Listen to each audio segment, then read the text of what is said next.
lights are off and away they go. Extremely loose. He's managed to hold on and they get. He missed the complete that. He's crazy As I stuff. said, Freitas is on the grass on the infield before. He slides through. He tags Richard Eck.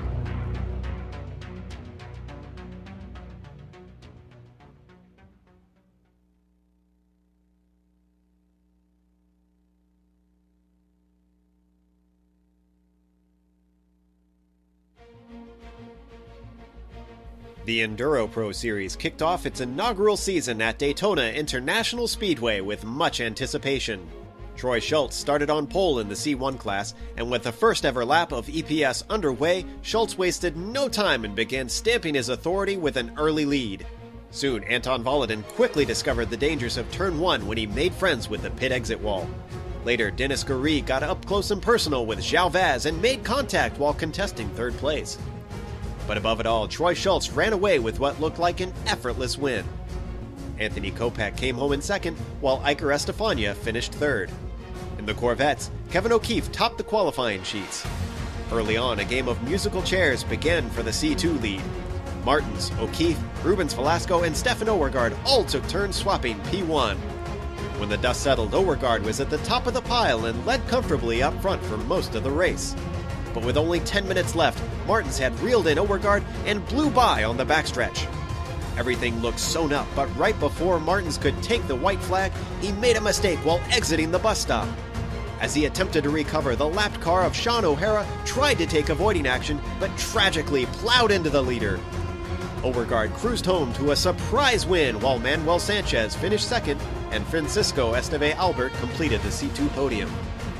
Meanwhile, in C3, Tom Valentini led the field to the green. Draft lock was the story of the day, and the top pack was 10 cars deep, even after 7 laps. After the first set of stops, though, it was Paulo Martins who began to pull away with the lead.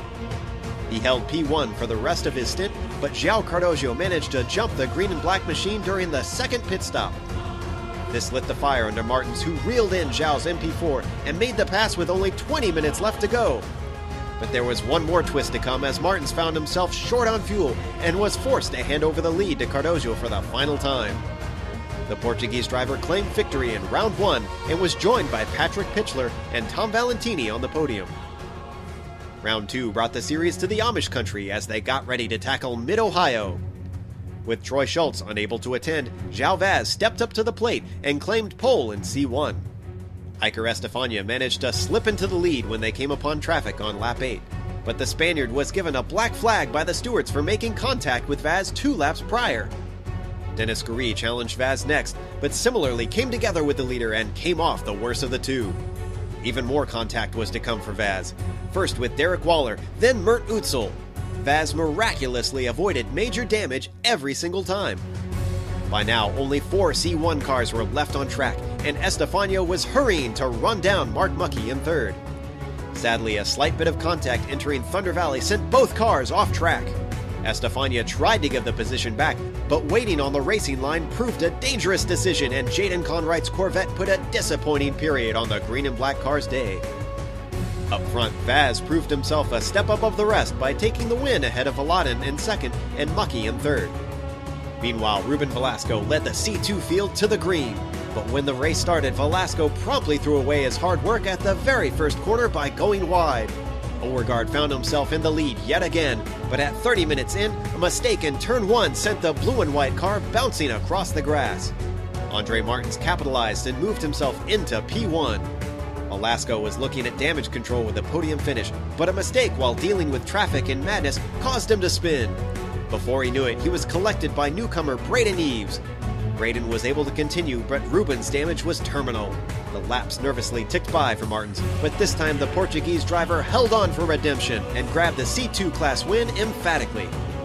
Eves proved himself one to watch by finishing second, while Manuel Sanchez rounded out the podium. Finally, in C3, João Cardoso topped the qualifying sheets. He duly picked up where he left off and started to scamper away with the lead. A very patient Patrick Pitchler hunted down Omar Zanchi for the final podium spot all race long, and on lap 44, it all paid off in the carousel. But when all was said and done, João was unbothered for the entirety of the race and romped off with a win. Tom Valentini and Patrick Pitchler repeated the podium finishes, grabbing second and third respectively. After the tight confines of Mid-Ohio, the drivers next arrived at Virginia International Raceway's many twists and turns to see how all three classes could handle the so-called mini-green hell.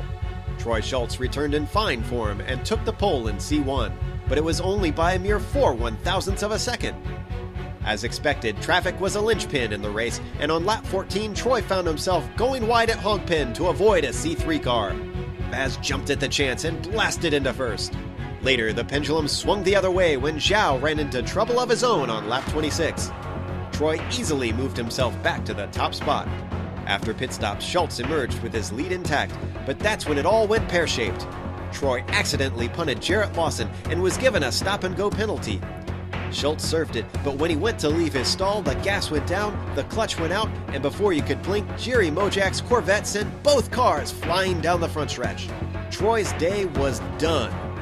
With a handy gap back to Mark Muckey, Baz claimed win number 2. Muckey was second, and Iker Estefania achieved a quiet third. Newcomer Farouk Manzar snagged first position when C2 qualifying ended. Top contender Andre Martins had a miserable day, which began with contact in the very first corner not once, but twice. The damage to his handling left his pace suffering the entire race. Ruben Velasco was looking good to fight for a podium, but a bad pit injury put paid to those hopes. David DeRoche made good of his consistency and continued to pluck up spots late in the race. Ahead of it all, Manzar looked flawless and smashed the rest of the field to bits with his win. Manuel Sanchez finished second, while DeRoche took the final podium spot.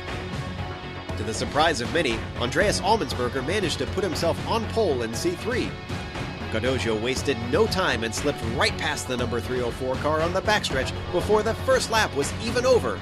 Later, Andreas miraculously managed to avoid serious damage when he was collected by the HPD of Anton Volodin.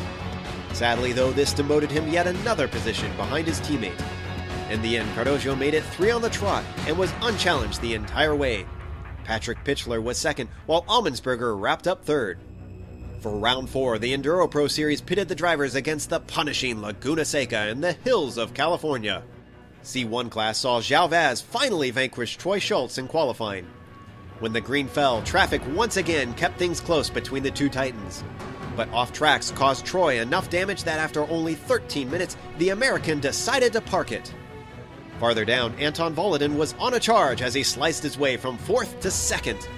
But even he was prone to the carnage of Laguna Seca and was black flagged for interclass contact and rainy curve. Anton soon retired, and when the checkered flag fell, only 3 HPDs were still circulating. Baz in first, Estefania in second, and Lars Conrad a few laps down in third. In C2, another newcomer took the pole with Sven Kresmer on top. Kresmer quickly separated himself from the field while Braden Eves was unable to keep pace. Eves seemed to have second place locked up, but when he attempted to pass Mike Sargent into the corkscrew, the MP4 skidded off track and collected the black Corvette.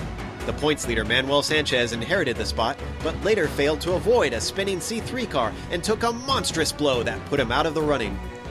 Kresmer continued on unchallenged to the flag and won in his first time out. David DeRoche picked up the pieces to grab his second podium, and Kevin O'Keefe quietly ran his car to the third spot. For the C3 class, João Cardozo reclaimed P1 after being knocked off the pole in the previous round. As was becoming tradition, Cardozo began to give himself a comfortable lead. Pitchler held second, but his teammate Tom Valentini kept him under threat. The two traded P2 back and forth, but in the end it was the corkscrew that decided their fate. Pitchler blew the famous chicane, which allowed his teammate through to claim second. Cardozo cruised to his 4th win in a row, while Pitchler naturally completed the podium. With 4 races finished, a third of the season is now gone. The challenge of endurance and speed has been too much for some, and we'll soon see who is the last man standing as we enter the next chapter of the season at Watkins Glen International.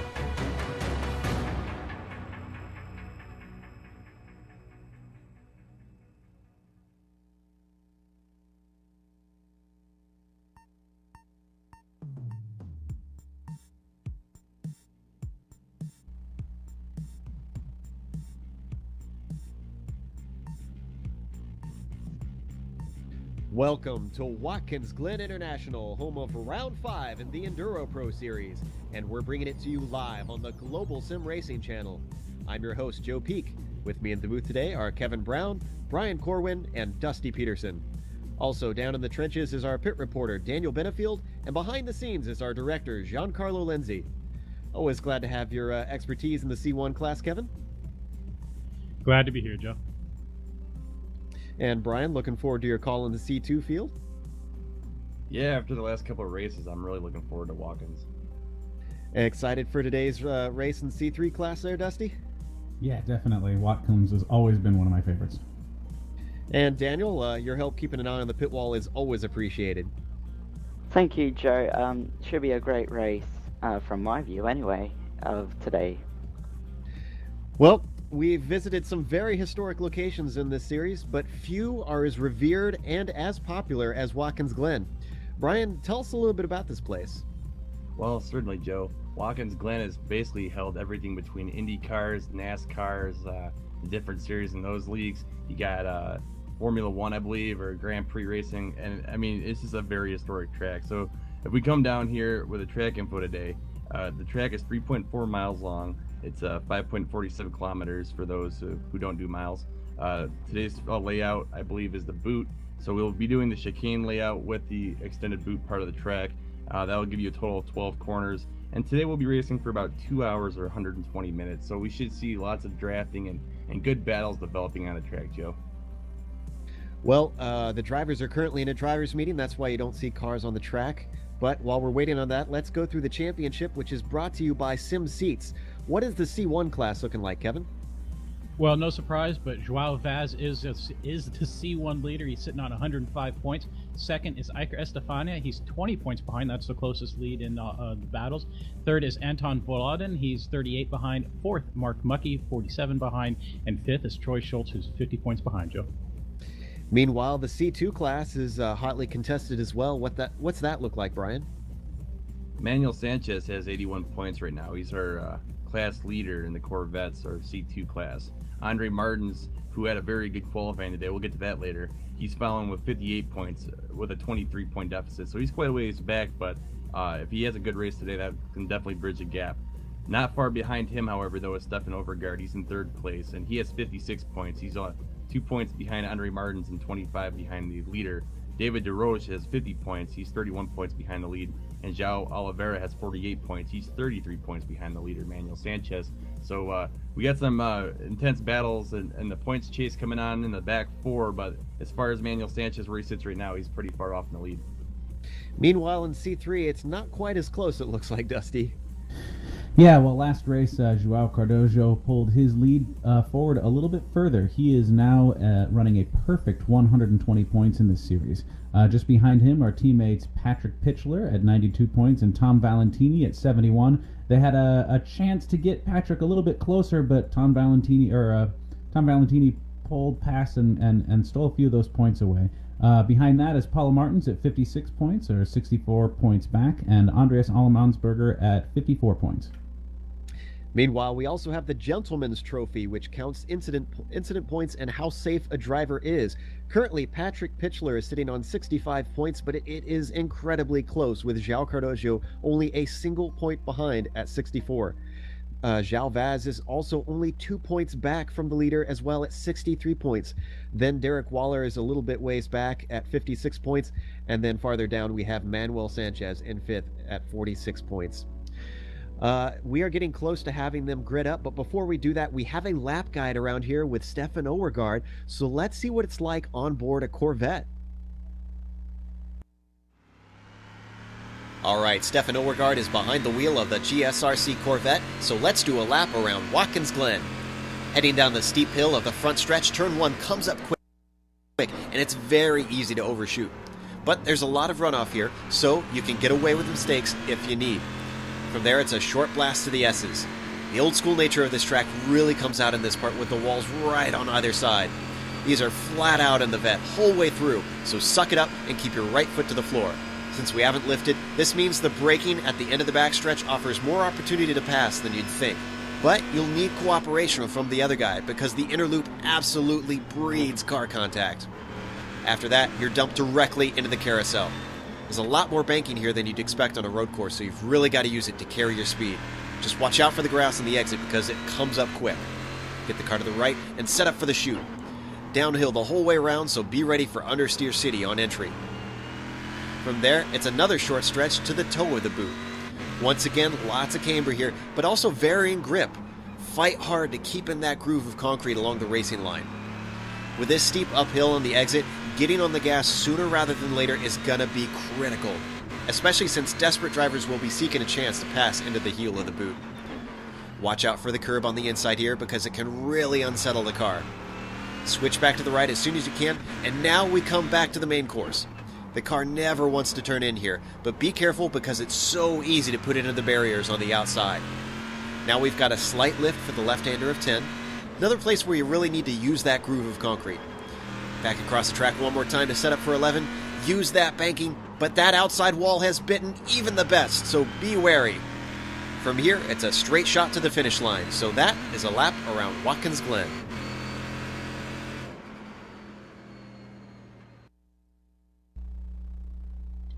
Obviously a very old school course, very fast and very narrow, so these guys are going to have their work cut out for them. We have qualifying done. You can see the cars lined up right now. They're getting ready to take the pace lap around.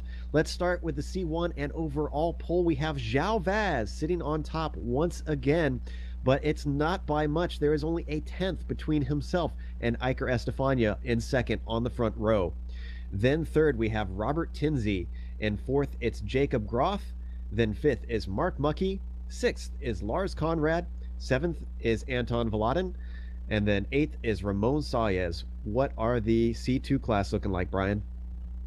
Well, right now we're pulling off here, so we'll make this quick. Andres Martins has the lead, and then the next two guys within 1/10 of each other. They're all in actually the same tenth, so we'll say in a couple hundreds of each other. We have Sven Krismar in second place. Farouk Manzar, the rookie at VIR that just blew us all away, he's in third place, but these guys have very similar times, so this is going to be a good battle. In fourth place, we got Francisco Esteve Albert, followed by Jorgen Walby. He's a name I don't really recognize. Stefan Overgaard is starting off overall 15th place. Albert De Nieling, another I believe is a newcomer. He's a 900 number driver. He's behind Stefan Overgaard, followed by David DeRoche, the points leader Manuel Sanchez, Yuri Mojek, and Tim Abbott. Then we've got the C3 class. Dusty, who's on pole there? Well, as you may be surprised, we have João Cardojo right up in the pole with 0.3 of a second lead over Patrick Pitchler.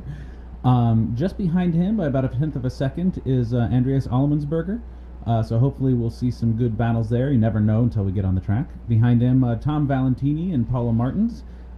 Tiago Albuquerque. Looks like we've got a couple new drivers here. Tiago Albuquerque and Simon Carr, followed by Derek Waller, Mart Uzil, Cedric Finzak, and Adam Gosling.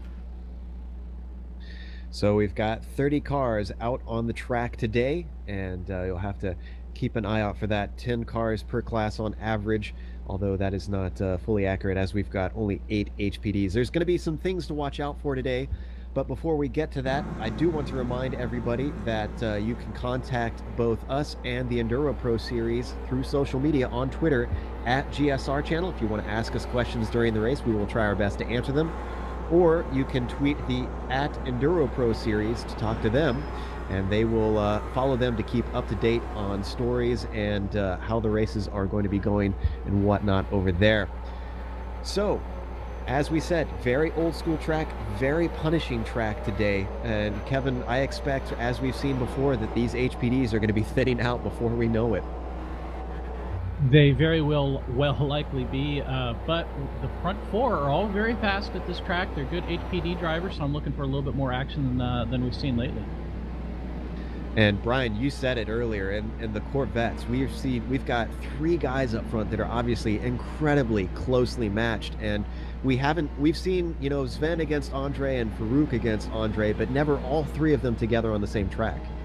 Yeah, this is going to be an exciting battle. I mean, I'm going to make this point real quick. They make it through turn 1 all right. I think we're going to see something epic tonight.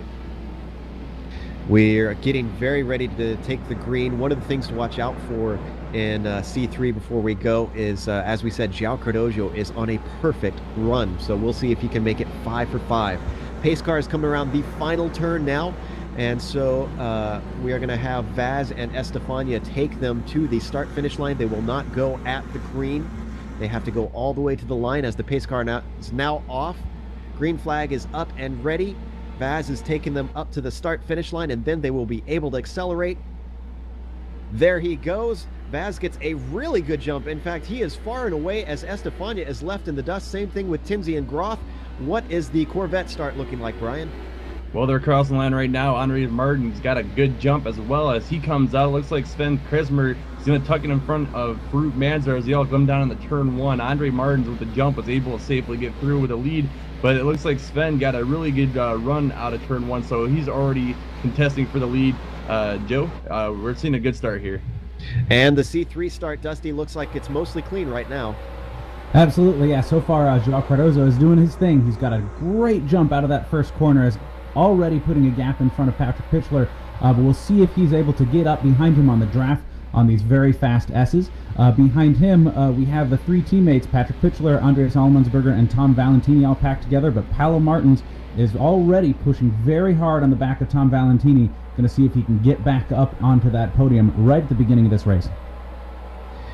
Yeah, I was going to say Valentini and Allmansberger were very close together. In fact, side by side coming through the S's, which is no mean feat, even though that's flat out through there. It's very fast and it's very narrow. So going side by side on the very first lap of a 2-hour race seems a bit risky to me. Yeah, one of the things, we've been going back and forth with these pure racing guys about whether or not, these guys tend to run, team orders if they're really shooting for, trying to win it as a team or just individual drivers that are cooperating. As of the last race, I think it became very clear that these guys are just racing as individuals. They love competing with each other just as much as they do with everybody else. So, maybe that slowed them down a little bit in this championship, but it sure has made for some fun, exciting racing. Meanwhile, it sounds like we've got some action in the Corvettes. Brian, what have you got going on? Sven Kresmar made a really gutsy dive down the inside. I believe it was Indy corner, and just took the lead outright from Andre Martin. So good pass from him. Right now, Andres, he doesn't look like he's shaking up too much. He's really pushing that car hard, but as we see now, Farouk Manzar, who is also very close in qualifying time, is now putting the pressure on Andre Martin. So Andre Martin's, as good as he is at this track and with this car, might be feeling a little bit of pressure today, as we've seen in the first couple laps here. It's been very clean but very quick, and we've seen a lot of pressure already in the first 2 laps, Joe. Meanwhile, just an update on the Corvettes. Manuel Sanchez started from the pits, and he is our points leader. So this is something that Martin's has really got to hold on to this high up spot that he's got right now, because this could be a chance for him to start running down that points leader. Well, checking in on some of the other fields that we've got in C1, Joao Vaz is currently leading, but he doesn't have that big of a gap back to Iker Estefania at the moment, it looks like, Kevin. Correct, Joe. It's currently about 9/10 of a second on track. These guys have all separated out about a second or so each individually. But right now, Vaz looks very clean. Iker Estefania also looking very clean. New guys Tinsley and Groth are a little closer to each other than I expected. And also, Mark Muckey's having a nice run, staying in the top 5 so far. I'm not sure if we can get a replay of this, but it looks like Anton Volodin has been into the wall and has some serious damage on his front. See if we can get a replay of that pulled up. Yep, looks like he just got loose on exit of the toe, and as you said, put it into the wall. It's an easy place to do. Actually, he dropped a wheel on the exit, so that also very easy to do right there. I know he was worried about his pace before the race, and it looks like that kind of bit him. Yeah, you can see on the replay right there, like you said, just put a wheel off into the grass. Very dangerous to do around here with these very high-speed corners. There's a lot of load on those tires, so you got to watch out for that. So now that we've checked in on the HPDs in C1, let's see what's going on in C3, Dusty. Well, we have, of course, Joao Cardozo is increasing his gap up the front, but we have an exciting race running to the back. Right now we have Patrick Pitcher and Allemansberger running bumper to bumper. All 3 of these guys are pushing hard. Looks like right now we have a 2-wide situation going through the S's, with Tom Valentini has just moved past Andreas Allemansberger into the 3rd position. And behind that, we've got Paulo Martins and the newcomer Tiago Albuquerque, who's definitely giving him a run for the money. So we'll see if that 900 series driver can make it stick and give us a little more competition in this series. For those not familiar, when we speak about a 900 series driver, these drivers have to qualify to get into this series, and to do that they had to take part in the qualifying race at Suzuka a few months ago. Those who did not have to prove themselves, and they are designated with a 900, and they prove themselves by racing clean, not fast. However, I do want a bit of an update on Anton. It sounds like, Daniel, we've got one less HPD. Yeah, Anton came in and pretty much left straight away, so our first casualty has already occurred in this long 2-hour race.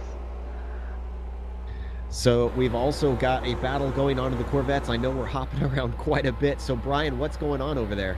Well, right now Sven Kresmar is leading the pack, but not far behind. Andre Martins has picked up his pace and is really throwing down the pressure the last couple of laps over Sven Kresmar. Right behind him, we have Brute Manzar. He has had a very impressive race so far. He's kind of sitting back, but I see him peeking his nose out every once in a while on Andre Martins to try and get that pressure going. And up until now, when Francisco Esteve Albert went a little wide coming out of turn 1, he was also right on the back of Brute Manzar. So we have 4 cars battling very closely together. Still, the top 3 are looking like they have been doing this together for a long time. It's been very exciting, Joe. I would definitely keep an eye on this battle as it goes on. You could see as they went down the backstretch, it looked like Manzar had a good run on Martins, but just couldn't quite get the deal done, wasn't quite close enough. These cars are very powerful, so the draft, I would assume, doesn't quite count as much around here for these cars, Brian. Yeah, and another thing that I've noticed, Joe, is once you get into that dirty air, once you get right up on the back of another car, it seems like the Corvettes are a little more squirrelier than usual. I mean, we've seen this happen at Mid-Ohio and VIR, where you see the back end of the Corvette kind of slip out a little bit, but in the last couple of laps, I've seen that more so today than any. So that might be up to the weather, it might be up to the driver air. All I know is they're pushing these cars really hard, and they're using up every inch of track they can. Well, Manzar is really putting the pressure on. You can see how close he is on the screen now. Has just been peeking on the inside of each little corner. Not quite close enough, but now we've seen Martin start to go defensive in a few of these corners as well, so he is feeling the pressure. You know, the thing I like about Brute Manzar is how clean he races. If you remember back to VIR, he did the whole entire race with a minimum incidents. Actually, I believe he had 0 incidents. I mean, someone should go back and look at that for me. All I know is he does his craft well, and he's one of those drivers I'm always excited to see when he shows up at the races. I just got some word from our pit reporter that Manuel Sanchez is 3 laps down. I'll do some investigating and get back to you, Joe. Might be some connection issues. We're not entirely sure. We will keep you updated on that. Right now, I want to stay on this battle for the C2 lead because it is intense. Even though Sven Kresmar hasn't been under threat as much as Martins has been, these 4 cars, which is starting to become 3 cars now, it looks like, as Albert is really starting to drop back. But this is exactly what we expected. These guys are all right on top of each other, and one little mistake is going to make the difference today. Yeah, going back to Manuel Sanchez, I'm looking at bits and pieces of his replays, and it just seems like he's had some connection issues. I see him blinking out, in and out, so hopefully he gets that resolved and he can at least get some of those laps back, or at least try to get as many points as possible. One of the things with this series is there is a lot of attrition factors, so if someone has an accident, he can make up those positions later on and still claim some points, so hopefully he doesn't give up quite yet. Back to you, Joe. Yeah, 120 minutes is a long time. 2 hours is quite a bit of time for things to go wrong for other people. And that's just one of the things about endurance racing is you can't give up. You've always got to get that car back out there if it's still running decently enough and start putting those laps in. So Manuel Sanchez, as you can see on your screen, just trying to duly and diligently rifle them Joe, off. I need to break in real quick. Brute Manzar had a huge power slide coming out of the second to last corner in Watkins Glen. He's going to give up that position to, I believe it was Francisco Esteve Albert. He got very sideways, but he was able to hold on. It doesn't look like he got any damage. As you see, we're going to go back to the replay. He just gets on the gas a little too hard and throws that car way out of whack, but good save for him. He's going to be able to go on with his battle, and with his pace, it won't be very long before he catches back up, Joe. Yeah, woo, we're seeing that right now on the replay. Just catches it, even on the grass. That is impressive. Somewhere we missed as well that Manzar had gotten by Martins. He was in front of him when that half spin happened, so not exactly sure what happened there, but obviously now he's got to try and get by Albert. He's had the pace before, although it wasn't by a huge margin, so he'll probably have his work cut out for him. Yeah, but with the traffic the way it is in this series, and the fact that our pit reporter just told me that we got some P1 cars or C1 cars coming up to the GT field. I think once traffic kind of comes into the play here, it'll give these drivers that are lagging behind a chance to either catch up or either get caught out. Hopefully they can catch up, because we like this battle here, Joe. Well, as we can see on our screen, we've now got some C1 cars in the traffic of the C3 cars as Iker Estefania tries to weave his way through an absolute mess of MP4s. Just look at all the cars. Wow, very close there to that red and white car. Finally gets himself through and is now able to get a little bit of a gap to the next people up, so maybe he can try to get his pace back up. But that was a bit of a hairy moment for him there, as now Robert Tinsley, Kevin, is trying to do the same trick. Absolutely, and he's got Jacob Groth and Mark Muckey hot on his heels. And in fact, last time into the carousel, Jacob Groth definitely got held up by a McLaren, and Mark Muckey absolutely made a move there. I'm sorry, there was some contact between Tinsley and I'm sorry, there was an MP4. That was Simon Carr in the heel of the boot. I'm not sure if we're not on a live picture here, or now we are, it looks like. We're going to look at the replay of that and see what exactly happened here. There you can see Simon Carr on your screen as he's heading towards the heel of the boot as Robert Tinsley comes up the inside, and they almost went 3 wide for a second, and that was a very late move. I'm not sure if the stewards are going to look very kindly on that. They tend to frown on interclass contact, so we'll see, as it looks like there was some decent damage to Simon as his car's wobbling all over the place in the grass. Yeah, Joe, as we were talking about before the race, I know Robert Tinsley from my days back in the Proto GT series when it's hot, and I know him to be a little bit of an aggressive driver, especially when he gets caught up in traffic. So I wonder if he got just a little frustrated there, seeing that his opponent was pulling away from him, and that he just wanted to try and get through there, and that's when the contact occurred. So hopefully it's minimum damage, and the stewards can give him a break, seeing that this is one of his early races in the EnduroPro career for him. But that's definitely not the kind of moves you want to be making when you're making a first impression on a new league organization. Let's go to Dusty for a second, because there's a change in the C3 order. Yeah, last lap, Tom Valentini managed to get past Patrick Pitchler. Pitchler was ahead in qualifying, but I think he's having a little bit of connection issues, which is making it maybe a little hard for him to concentrate.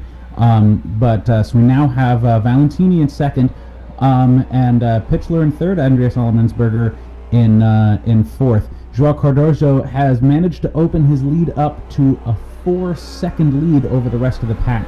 So we'll see if he can manage that through the traffic and everything, but history tells us that traffic is really where he's best. Well, you could see on your screen just a moment ago as Valentini was getting passed by Mark Muckey in the HPD, just barely put a wheel into the grass, and I don't know how he held onto it, because he was very squirrely under braking for the heel of the boot, but once again held on. He's still got Pitchler right behind him, so it is not over between these two, as we saw last round at Laguna Seca. So they're just picking right back up where they left off, and I anticipate this battle continuing on throughout the race, Dusty.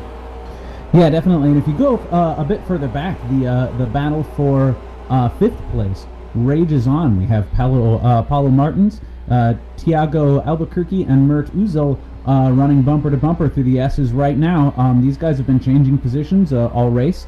And then Simon Carr was mixing it up right there with him too until he went off the last lap. We almost had a 2-wide condition there going into the bus stop. Oh, and Thiago Albuquerque gets loose and spins it. I think he's going to be able to keep it out of the wall, but that made him drop back and definitely gives Paulo Martins some clean track to run here. Well, he definitely had some help from Mert Utzel, but I don't think Mert was to blame on that one. I'm not sure if we can get a replay of that. I think we saw it live on air. Yes, now we're going to get a replay right now as we watch them head down the backstretch. You can see that start to unfold as Martins goes very defensive, and Utzel was behind both of them. There's Thiago just getting a little bit squirrely, did a good job to catch it, and there was the contact that you could see right there as Mert Utzel just tapped the back of him. But poor Mert, I don't think there was much he could do to try and stay out of that. Yeah, definitely. Thiago just got loose, and there's really nowhere to go. It looks like a pretty light contact from what I can see. I don't see a lot of damage on his car. You never really know.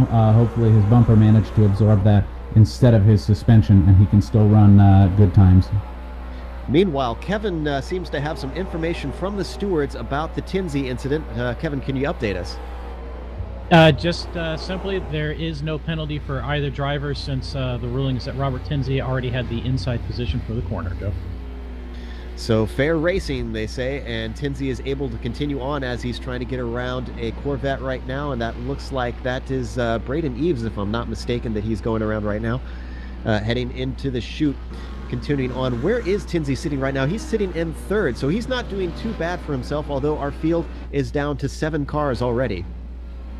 It is down to 7 cars in the C1 class, but this race has been very fascinating to watch for me. It's been stable around a second to 2 seconds between each car, although the interesting thing is watching Joao Vaz, who keeps pulling his lead up to about 4 seconds, then catching up to a car that he needs to lap, and promptly losing a couple seconds as he makes the time to make sure he gets a good, safe pass in, and then he goes and picks up another couple seconds right away over Eicher in second. I'd like to get our cameras back on the C2 lead with Sven Kresmer ahead of, it looks like we've got Martins and Farouk Manzar following him. These guys are getting very close, but while we watch this, I want to pass off to Daniel for a second. Daniel, do you have an update on Simon Carr after his contact? Yeah, he came into the pits, Joe, at the end of that lap, repaired damage.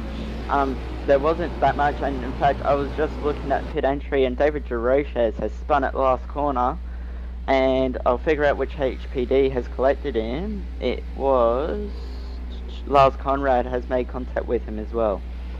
I'm not sure if we got a replay of that or not, but it looks like David lost it in Lars Conrad by himself.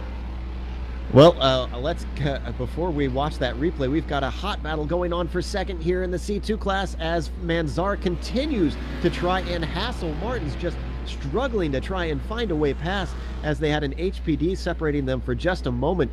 He is right on top of him. In fact, Martins was going very defensive down the backstretch yet again, Brian. This battle is just incredibly intense at the moment. Yeah, especially with Joao Vaz coming into the mix. I saw Sven Kresmar go a little wide coming through that sweeping downhill bit and realized quickly how much of a mistake that was, as he had an HPD coming up right behind him at a very fast closing pace. Right now, these guys are really going at it, but I like how they're keeping their distance and being very respectful of each other's space. I think they're realizing right now it's too early in the race to hold on to a lead if you're going to be battling to the point where you're making mistakes and going off the track and whatnot. So I think what we're going to see here is waiting for the HPDs to work through, and then the battle's going to get more into the aggressive trying to pass and overtake kind of deal. But remember back when Farouk Manzar had his big spin coming out of the last couple of corners at Watkins Glen, he has also closed the gap. He lost a ton of time, but he has made it all up, and he has been putting some heavy pressure all over the back of Andre Martin. So this kid, I don't really know how old he is, but regardless, he has some skills, and he is definitely showing it. There was a huge moment there for Manzar coming through the S's as Eicher Estefania worked his way through. I want a replay of that because Manzar probably has his heart in his throat after that. He was just inches away from that barrier. Here we go. Here's the replay. You have got to see this if you missed it last time through. Coming through turn 1 right now, Estefania had been really patient up till this point, letting these guys battle it out. He knew it was for the lead. Then he saw an opportunity to come around the outside. I don't know if Manzar was expecting it, but just look at that, squeaking through and woo, getting loose with maybe a foot between him and those powder blue barriers, but lives to fight another day. Yeah. Joe, and I hate to jump in here, but I noticed the cars were not quite where I thought they were. When I looked back, we had in that last lap we had a huge 4-car collision in the back of the MP4 field. We might actually have 3 of the MP4s just being removed from this race. Can you tell us who was involved in that? See if we can get a replay of that. I'm looking at Derek Waller was definitely involved. He was mid-air. Adam Gosling was involved. And Mert Utzel also had a spin, but I don't think he avoided. So, okay, what I'm seeing right now is that Derek Waller got loose going into the carousel, and then Mert Utzel avoided him and spun. It looks like Joe, we're on the replay right now, actually. And we're watching it unfold, like you said, with Derek Waller just losing that control. And there you can see he's sitting right in the racing line with, I think that was Simon Carr who collected him, and then there was another teammate who had him up in the air, and now he's off into the wall as everybody else seems to try to collect their car. We got another replay going on. It looks like that's Mark Muckey and a Corvette having a very close moment. I'm sorry, we're back with Derek Waller on this replay once again. Just look at that car fly through the air. That has got to be some serious damage for him. I'm not sure how well he's going to be driving that thing, even if he gets it repaired. Yeah, it looks like he did manage to limp it back in the track, but it is looking really rough. Adam Gosling is actually still out on the track. I'm not sure if he's going to be bringing it into the pits here, or if he's just driving it as is. Well, I mean, if she handles fine and your pace doesn't look too bad, sometimes it just keep at it until you're due for your regularly scheduled pit stop, I suppose. Yep, he has bypassed the pits and he is just continuing to race. So good on him to be able to handle that car. Hopefully things are mostly straight. Maybe if the alignment's a little bit off, he's going to get a little more tire heat than he would have otherwise. But turning laps is better than not. Meanwhile, we are just spoiled for choice as far as battles go, because in the C1 class we have a fight for third. Actually, more like for fourth and fifth, it looks like, between Mark Muckey and Jacob Groth. And Kevin, these guys seem to be going at it pretty hard at the moment. Yeah, you were right. It is pretty much a battle for third between Robert Tinsey, Jacob Groth, who, by the way, are TNT Racing teammates, and Mark Muckey in fifth. It's been anywhere from less than a fifth of a second apart in these guys to about a second apart. Right now, it's about 8/10 between each car individually right now. But these guys are all very, very close in pace right now, and they're being very consistent and conservative as well, especially when they approach traffic. And so this is shaping up to be a very interesting battle for me, as these guys are all so well matched on pace right now. And I want to give credit to Muckey, because he's a guy who hasn't really shown a lot of outright speed on any of the tracks we've been to, but I believe he has a podium, possibly 2 podiums under his belt at this point. So this guy, I mean, he knows it's about survival, and he's been doing it so far by keeping it pointed the right way and keeping it on track. Yeah, absolutely, and that's allowed him to be fourth in the C1 standings overall right now. So consistency is a big part of endurance racing, and Muckey's doing a great job of that. And he's having a fine little run today right now behind Tinsey and Groth, who I'm pretty sure he has no idea what these guys are going to do, since this is the first race for both Tinsey and Groth in the EnduroPro Series. Absolutely, as we're looking at Groth right now, trying to be hunted down by that green and white car. Muckey, who goes very wide on the final corner and just narrowly avoids that tire barrier around the outside. He's got to be careful with that one. Gets very close in the braking of one, but not close enough to do it, as Groth goes quite wide on the exit. Now that exit, I have to say, you know, you could consider me one of the old school crowd, Kevin. I'm a little bit disappointed that that thing is all paved now, because I remember the days when it was all grass there, and you really had to be careful. As I'm sorry, we've got a battle going on, and Muckey is looking on the inside, coming up towards the inner loop. Is he going to be able to get it done? Yes, he does. Very nice pass as he slips into fourth. Absolutely a nice pass, and that's why you don't really want to try and run wide on turn one. Yes, there's all that pavement there, but it sacrifices your entry into the S's and up the uphill. Mark Muckey, absolutely great job there. Well done. So moving himself up a position, now he's got to try and run down Robert Tinsey, the other teammate in front of him. Let's see if he has got the pace at this point. Oh, and whoa, big slide from Tinsey out of the boot, and that was an incredible catch there to keep it out of the inside wall. Yeah, that was well done. And now I'm starting to wonder if these TNT teammates of Tinsey and Groth, if they're sharing the same setup on their cars, maybe they're starting to struggle a little bit with grip, because they're both at the same time, the same lap, starting to struggle with their cars. So I'm guessing maybe that they just don't have the right setup right now, whereas Mark Muckey looks like he might be in a catbird seat. Absolutely. They are only a half an hour in, and it's not over yet, as he gets very close, and they've got traffic in front of them with a MP4. Muckey looks to get into the draft. Now he's looking in the inside, coming down to turn one. It should be an outbraking maneuver here. It doesn't quite get it done. Oh, and very well done with Tinsey for holding on the outside, just carried his speed, and is defending quite well. Yep, but that allowed Jacob Groth to get a nice run out of turn one. Maybe he's going to attack right now and maybe try and help his teammate out. Well, Muckey, though, has that draft just sucking him in, as Tinsey stays very defensive on the inside, coming into the inner loop. You can get it done from the outside, but Muckey decides it's not worth trying to fight through there and backs out. But now he's lost a lot of time as Tinsey starts to run away, and Groth is closing up on the back of him. Yep, and this is what they've been doing all race so far right now. So Muckey, I think, is just a little content. He realizes there's a lot of race left to go, I think, and he had a chance, but I think he was good to not fight it too much. Well, he's getting another one, but he's not close enough quite yet as they go into the toe of the boot. But Tinsey goes very wide on the exit. If Muckey can get a good punch on the gas, it looks like he got a decent one, but not enough to really close in. They've got some more traffic. Whoa, and Tinsey goes very wide, makes contact yet again in the heel of the boot. It's not quite enough for Muckey to try and get up on him, but they've got the chaos of these MP4s to try and squeeze through, and it looks like that is Mert Utzel that he's trying to squeeze by, and now they've got a separation between Muckey and Tinsey. Muckey slips on the inside, coming into 10, and now he's able to continue on with this battle. He is, but we got to keep a half an eye on Tinsey because I think he's struggling for grip right now, so there might be more mistakes from him in the very near future, Joe.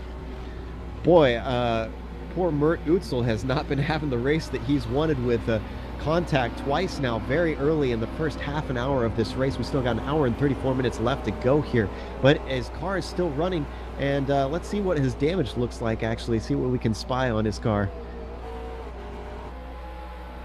Doesn't look too bad from what I'm seeing, Dusty. No, definitely not. I think he's probably going to be okay on this one. We've got some information coming from our pit reporter. Daniel, what's happened with Walby? Just as John, I'm sorry if I said your name wrong, John Robbery rejoined the server because he lost connection to the server. I'm not sure. My suspicion is he went over the yellow line on pit exit. He came in at the end of the lap and did a stop go, so I'm assuming he just got a stop and go black flag for crossing the pit exit line. Well, we can see on our screen that there is a heated battle going on for C2 once again as Farouk is all over the back of Andre Martins one more time, Brian. Yeah, Farouk Manzar.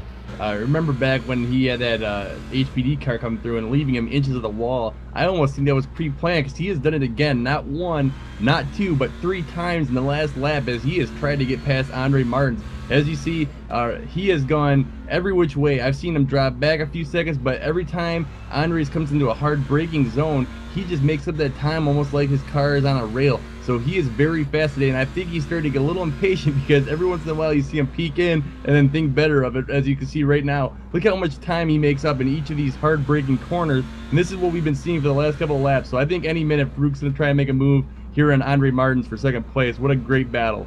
We are on board with Manzar right now, right on top of the bumper of Martins. That black and yellow DeWalt car is just holding him off in every corner, but already half an hour in, look at the windscreen of Farouk Manzar. Dirt and crud all over that thing, but still enough that he can see through. Bit of a bad exit from Martins that time. Is Farouk going to take a look down to the inside? He's staying right in line. Looks like he's not going to try it this time around. Oh, they've got an HPD that we couldn't see slipping through. And whoa, there was just a little bit of contact coming out of turn 1. Manzar has to back out of it. That was Lars Conrad, by the way, who had slipped by earlier, but now Manzar has lost a fair chunk of time. Yeah, and I think it wasn't for Lars Conrad, excuse me. If it wasn't for Lars Conrad, I think he would have tried to make the inside pass there. So that was an unfortunate timing there for Farouk, and unfortunately, I think he got a little caught out by Andre Martins, who's been breaking a little bit heavier into some of these corners. So unfortunately, it's going to slow Farouk down yet again. But I think with traffic clearing out now, we're going to see something else develop pretty quick. Well, while they've got a little bit of space, let's go to C1 because I think Kevin has some information for us. Yep, first off, Robert Tinsey, who is now running 4th in C1, has been issued a warning by the marshals for his passing maneuvers on slower class cars, so he now has to be careful. He's risking a drive-through penalty at this moment. However, last lap by, he was very slow through turn 1 and through the S's and absolutely braked on the straightaway to let Mark Muckey by, and Muckey has absolutely checked out. He's got about a 3-second lead right now. Meanwhile, Tinsey and Groth are absolutely struggling for grip on this last lap. Tinsey is getting the car sideways everywhere. Groth just about lost it under braking for heel of the boot. These guys are not happy with their cars right now. So what can do that to a car over the long run that these guys were looking good early on, and then suddenly it's shaping up like they're driving a stick of butter out there? I think it's probably they're just using up their rear tires a little bit too much. They might have too much negative camber in the car. Not really sure. Maybe they're not running with enough downforce and just sliding the car too much. Stiff springs could be it. But I think right now with these guys, just the way the car is handling, I think that they're just dealing with a loose car and just struggling to keep the car pointed in the right place. Now, one thing we were talking about before the race, Kevin, was that Tinsley has a bit of a reputation in traffic, and it looks like with the warning that he's getting, it's kind of coming true today here as well. Yeah, I mean, I'll be honest. I've never actually raced with Robert Tinsley, so I can't really comment too much on that. But he's definitely been, I would say, a little punchy so far today. But he's definitely gotten, the ruling from the marshals. So I think now he realizes, oh, okay, I guess what I've been doing is a little too much. So I like that the fact that they gave him a warning without just giving him a drive-through penalty, because now that allows him to adjust his behavior on track. Absolutely, very fair from them. We do have some information from our pit reporter. Like we said, this is a 2-hour race, so that means pit stops are going to come into play. What are we looking at today, Daniel? The 2-hour race puts all three of these cars right on the edge of the difference between a 1-stop race and a 2-stop race. I reckon, being such a fast track here at Watkins Glen, a lot of full throttle percentage. So I'm sorry, we have to cut away for a second because we've got some trouble with Farouk Manzar. Brian, what's going on? I didn't see what initially caused it, but coming into the chicane section of the track, he just cut through the grass and looked like he lost all control of his car. He slowly pulled it back on with traffic coming. He had to, unfortunately, put it into the wall, and then he pulled off to the left side going down the sweeper downhill section of the track. He says his brake is dragging and then his day is over, so I think it might be a problem with his pedal configuration. Unfortunately, that's going to ruin the battle with Andre Martins, which will enable him to run a little bit faster pace and try and catch up with Sven Kresmar. But as good as Farouk was running, it's just kind of sad to see these kind of things happen. But in endurance racing, sometimes it's the inevitable. And we're watching the replay right now. You'll see about the time that his brake starts to fail. So it sounds like hardware failure, which does happen in sim racing. Even though this is all digital, these guys have real wheels and real pedals in front of them. Some of them real clutches and shifters, H shifters beside them. So it sounds like Farouk has some work to do on his set to try and get that back into shape. Meanwhile, Sven Kresmer still up front and leading by a comfortable margin ahead of Andre, which I believe you mentioned a little bit ago, Brian. So he is looking quite handy at the moment, especially now that he doesn't have to worry about Farouk anymore. I'm sorry, Daniel, that we had to cut away so suddenly. Tell us a little bit more about that pit stop situation. That's okay, Joe. Yeah, I reckon HPDs will have to make 2 stops today. Corvettes and McLarens, I'm thinking... I have to break in. Sorry, Daniel, but we have a black flag for Iker Estefania. He just made contact with Tim Abbott in the S's. Abbott's car is ruined. That thing is a smoking mess, and Estefania doesn't look a whole lot better right now. In fact, Estefania, a little bit down the ways, it looks like I'm seeing in the toe of the boot, he went off track and absolutely demolished his car in the tire barrier and was upside down, it looks like. So I think his day is done. We're looking at the replay right now, and this was the initial incident between himself and that Corvette that he had the accident with there, coming up through the S's. We saw Iker do this before, and yeah, just went into the side of him, and that poor Corvette had nowhere to go. Yeah, it's a little tough to pass there cleanly, and you saw what happens there. And then Iker, just too much damage on the side of his car. That's why he wasn't able to handle the toe of the boot. But right now, that means that our C1 leader, Joao Vaz, now has a 27-second lead over Mark Muckey in second. So once again, Vaz able to just run comfortable laps up front. I'm not sure, are we able to go to you this time, Daniel, to talk about those pit stops? I'll try and get it in. I was almost finished. Yes, as I was saying, the McLarens and the Corvettes will be very close. Like, if the drivers can stretch it, they may be able to do it in 1 stop. I highly doubt it, considering, as I said earlier, the high full throttle percentage. So it'll most likely be 1 full pit stop, and then maybe a splash at the end. Joe? I'm looking at the HPD field, and actually, no, I'm sorry, we're looking at the C3 field right now with Diego Albuquerque. I'm sorry, Dusty. I believe you were wanting to talk about battle going on there. Yeah, things have sort of spread out a little bit toward the back of the pack. Tiago and Mert Uzel have definitely been putting on a show throughout this battle, but the looks like things have also been heating up quite a bit with our Pure Racing friends up toward the front of the pack, as Patrick Pitchler has pushed back up in front of Valentini, but Valentini is having not much of it. He is getting a lot of great launches out of turn 1, and has almost passed Patrick Pitchler for second a number of times, and here he goes in the boot section. He's coming up too wide. He's going to try to get past him here on the outside. Doesn't quite make it. It's a very hard corner to pass on the outside because it's uphill, so you just don't have the power to really make it stick. But here now we have all three of these cars, and he's looking toward the inside here. Not going to make it happen this time, but it's been like this for a few laps here. We'll see if he can make it through. These three teammates, they just fight it out the whole track. It's amazing to see all the three of these guys running such a close pace, and sometimes I wonder if they put all that effort into trying to keep up with Joao Cardozo, they could give him a run for his money. Yeah, you have to wonder. Tom Valentini there, coming out of turn 9, had a bit of a moment, just clipped the curb and got a little bit sideways for a second, but now he's continuing on. These guys, we've seen this so much. There's just a sea of blue every race all together, so they're obviously sharing setups and sharing information to keep themselves very close together.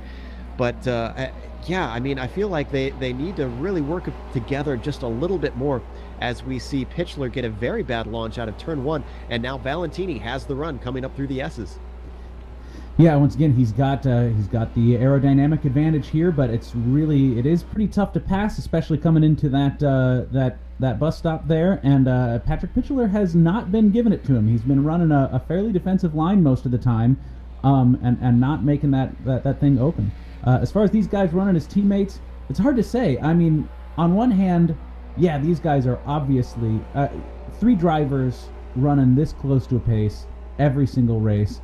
You don't see that often, so these guys are obviously cooperating a lot in practice with setups and things like that. On the other hand, on one hand, I'd like to see them really push for the lead in the championship. You got to imagine the type of racing that they're doing has got to be a lot of fun, and I wonder if these guys are just getting in here and racing each other and having a blast. I mean, there's a lot of professionalism in this series. These guys are not, this is not their living. So ultimately, they, like everybody here, including us, are here for fun, and I gotta imagine these guys are having a blast every single race. It certainly looks like it, as we see Pitchler continue to try to hold back Valentini, who has been all over the back of him throughout this lap yet again. Just can't quite seem to find the right place around, as it can be quite difficult to find a good passing zone around here. Turn 1 would be a good one, but there is a bobble coming through that final turn there as we're on board with Valentini, and that's going to hurt his speed and not going to be close enough to get the braking done for there. Just a little bit of information. We've got a few drivers out. Anton Vladin is out. David DeRoche, our usual stalwart finisher, is out. Derek Waller is out. Farouk Manzar, top contender, is out. Manuel Sanchez is out. I'm sorry, no, Manuel Sanchez is actually still out on the track. He's still running. He's 5 laps down. Tim Abbott is out, and Jorgen Walby is our last driver besides Sanchez, who is still out there. So a number of cars already out. We have an hour and 20 minutes left to go still around here. So there's still a lot of race to run, and a lot of guys have bit the dust. Joe, I was thinking about that as we were talking earlier on the day about the attrition rate in this kind of series. And with the damage that Tim Abbott taken, the Jorgen Walby connection issues, Farouk Manzar and David Drosch both having their cars out of the race, he's already looking like he might come up with at least a 7th place or 6th place finish should something happen to anybody else. So, like I said, if you could survive, if you have any kind of problems with connection, or maybe you have like a slow pace and you're just not in it, as long as you finish the race, you're getting points, and you never know what's going to happen. There's going to be that attrition factor, and that is really going to help pay off in the points chase should he finish today. And guys, I got to jump in. Jacob Groth had a huge moment dealing with the C3 of Cedric Finsack. Groth nearly lost it in the carousel, and then again in the next corner trying to get around Finsack. Very close for Groth. He nearly wrecked his car. And something I wanted to mention a bit ago was that Groth and Tinsey actually swapped positions. That was a long time ago. I'm sorry, but I remembered and wanted to mention that. We did see it on screen. So Groth, as you said, has moved himself up into third. But go ahead. Yeah, I just want to say that was actually a deliberate pass by Tinsey, allowing Groth by. He actually pulled over, got on the brakes on the main straight, and just allowed Jacob Groth to go by. And since then, Tinsey's lost about 6 seconds to Groth. So clearly, the two felt that they were being held up by Tinsey, and worked as teammates to make that happen. Meanwhile, Mark Muckey sitting in second place. This is a guy who was looking nowhere earlier on in the season, and now he is looking at another podium yet again as he wheels his way into the inner loop past the Corvette of Andre Martins, who's sitting in second in the Corvettes at the moment. So once again, I'm very impressed with Muckey and how he started to bloom late in this season. Well, not late in the season, but later on in the season, I should say. Yeah, and Joe, it's just like watching Joao Vaz drive right now. He's much quicker in clean air than he is with the guys around him. But as soon as he catches up to traffic, Muckey, he makes sure that he makes a nice, smooth, clean pass that doesn't put both cars at risk. He is turning out to be a fantastic endurance driver, and I'm really enjoying watching him. Now we've got some information from Daniel about the pace of Paulo Martins. It sounds like he's starting to catch the pure racing guys who are sitting in second through fourth. Now, Paulo Martins, Dusty, he is a guy who was looking at a win in Daytona, but we really haven't seen a whole lot of him feature since then. So I'm kind of happy to see that he's starting to get back to the front and be a challenger. Yeah, I mean, in the series as a whole, he is our fourth place points holder currently, so he's never really been out of the game. I feel like sometimes, we don't see him in the midst of all that blue, and he's somewhere in the middle of Patrick, Tom, and Andreas. At the beginning of this race, he got separated pretty quick. I think he might have had a bad couple corners at the beginning, got pulled back from these guys. He's definitely managed to maintain pace and has been in mostly clear air, holding fifth position the whole time. However, he has slowly been making some of that ground up throughout the race, so I'm hoping he can get back up there and push on these guys a little bit further. Meanwhile, it sounds like our leader in the C3 class has stepped into the pits. Daniel, the strategy is now underway. Yes, and I was expecting this, and I love it. Joao Cardoso and Yuri Mojak both pitted on lap 23. Bit earlier than I thought they would be in. I'm assuming this is a complete strategic call, so it'll be interesting to see how it all falls out. How long of a pit was that? Was that a pretty short pit, or did he take a lot of gas there? It seemed that it was a normal stop. 40 minutes into the race. I'm assuming that he's just splitting the race up into. In fact, Tom Valentini's in as well. So I'm assuming he's just splitting the race into 3 equal segments, and Paulo Martins is also in. So a number of MP4s seem to be employing a similar strategy here. Now we'll have to watch out for this as Cardoso starts to come up. I don't think they're going to be able to jump him because he was a little too far ahead. But I'm curious to see whether or not they can make up some time on him. Joao is currently coming down the front stretch right now as we're looking at Paulo, who's sitting in his pit stall. Where is Valentini and Pitchler and co? I'm sorry, actually, those no, Pitchler has not pitted, so those guys have yet to stop in. Yep, Valentini is actually in the pit stall just ahead of Paulo Martins. Patrick Pitchler is he's still running, taking advantage of this some of this clean air out there. I imagine he'll probably come around next time, and then we'll see how it sorts out. And both Valentini and Martins are now exiting the pits and heading out of pit lane. We've got, looks like 35 seconds for Valentini, 34 for Martins. So these guys very close in pit time, but Martins has lost, or I'm sorry, he's gained a little bit on Valentini out of that. So obviously doing quite fine himself.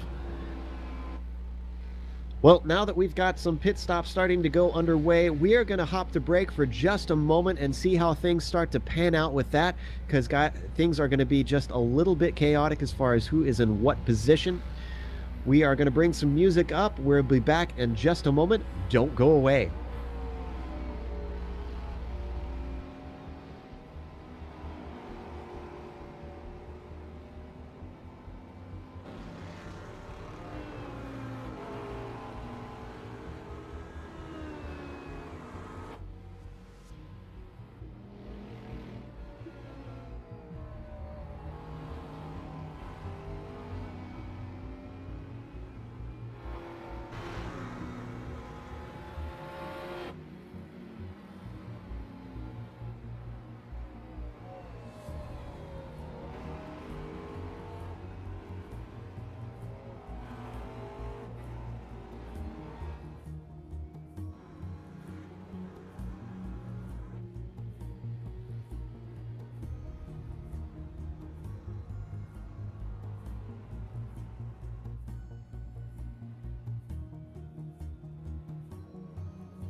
Welcome back to Watkins Glen International, where we're watching round 5 in the EnduroPro series as these 3 classes try to weave their way around the circuit of upstate New York.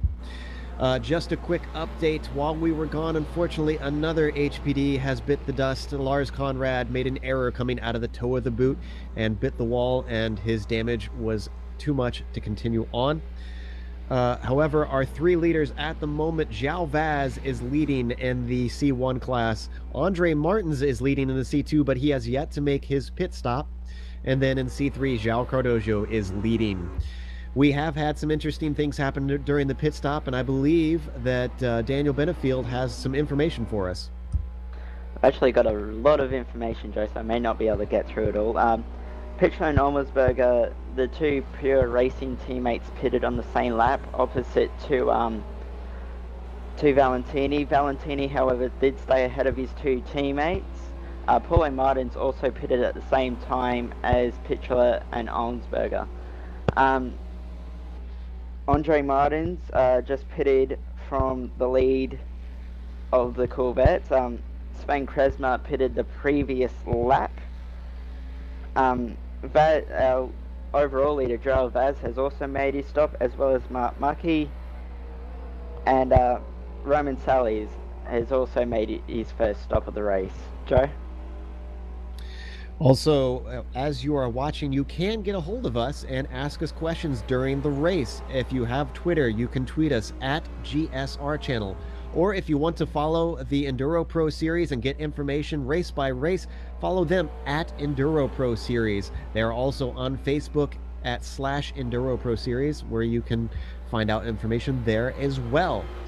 We also have heard that Francisco Esteve Albert is in, so both he and Martins have completed their stop, which I believe should slot Sven Kresmer back up into the lead soon, if I'm incorrect, Daniel. Yes, Esteve Albert is in. Also, Stefan Overgaard is in the pit lane, which should reset the order back to what it was before the pit stops began. Now, we were watching Twitter ourselves before the race, and poor Stefan Overgaard sounds like he partied just a little bit too hard last night and is not feeling so well today, but he's not doing too bad for himself. I believe I've seen him running in the top 5 at some point today. He's in second right now on the scoring sheets, but that's going to move down now that he's got his pit stop out of the way, as you can see him exiting in that blue and white AMS machine. So getting back on his way as we have a little over an hour left, so we are almost halfway through. You were right, Daniel. It's going to be fairly close for some of these Corvettes, especially for him to run it so close to the halfway mark. Yeah, I'm wondering, Joe, if they're not actually running out of fuel. What they're doing is that they're splitting the race into 3 equal quarters. I mean, it's a bit later now. I mean, maybe they are planning for a splash at the end of the race. We just don't know until it happens, I guess. Yeah, we'll have to keep an eye out for that. And 3 equal quarters will be a bit of an interesting trick from these guys, but no matter. It looks like right now, I'm trying to figure out who exactly is in the lead. Our timing sheets are a little bit screwed up with the pit stops and these guys continuing through them. So we can't quite give you accurate readings on what the top 5 in each class are. As soon as things start to work themselves out on that, we'll try and run through and give you an update. But it looks like things are starting to shape up in each class. As I mentioned, João Vaz is definitely leading. He's got a whole 20 seconds over Mark Muckey. But boy, Kevin, did he have a moment over break that we actually caught on camera. João Vaz, yeah, I've forgotten now, but he was caught out by by C3 McLaren and just about lost it under braking into, I think it was the toe of the boot. Now I've completely forgotten. It seems like it was so long ago. And that toe of the boot, gosh, Vaz had trouble in there, and then it took out Conrad, and I'm trying to remember who the other driver was. I think it was Anton who was taken out by that corner. What is it about that corner that causes drivers in the HPDs to struggle so much? I think it's mostly that you just, especially in the HPD, you carry so much speed into the entry of the corner, and the car just tends to be a little loose there naturally, meaning it wants to keep on turning even if you don't want it to. And these guys, the HPDs you're not running a lot of downforce here at this track, so there's not a whole lot of extra grip, and sometimes that toe, boy, it just kind of catches you out, and you're left hanging out in the wall. Joe, I want to jump in real quick. Sorry. Sven Krismer got held up by Jorgen Wahlby for a little while back there before Jorgen went diving into the pits. And now it looks like he might have been a little frustrated with how much he got held up because, as we mentioned before, I believe it was Andre Martins pitted on opposite laps of him. And Andre had a huge wide open track in front of him. And here, Sven, who was only ahead by a few seconds before the break, is just slipping and sliding all over the track. I saw him go wide a few times, clipping corners. He bobbled the car coming down the back straight. The S section was very bad for him too. So I don't know if his mind's right now or if he's just making driver errors, but something is definitely going on with Sven Krismer. And if he doesn't get past his traffic and get his consistency back, Andre Martins is going to be gobbling him up once everyone files back through. And interestingly, we know that Stefan Overgaard and Francisco Esteban Albert have made their stops. And Krismer is behind both of them. So I'm not exactly sure how Krismer has gotten shuffled back like this. Yeah, I'm not either because during the break I kind of walked away from the computer. I had the hiccups, so I didn't see any of this happen. I usually keep a pretty good chronological order of what happened, so I'll do some investigating and see what I can find, Joe. Very strange happenings in the middle part of this race. We're getting word that Krismer had a 60-second stop. I'm not sure how that compares to some of the other guys. Daniel, do you have any information on what the other stops were for the other C2 drivers?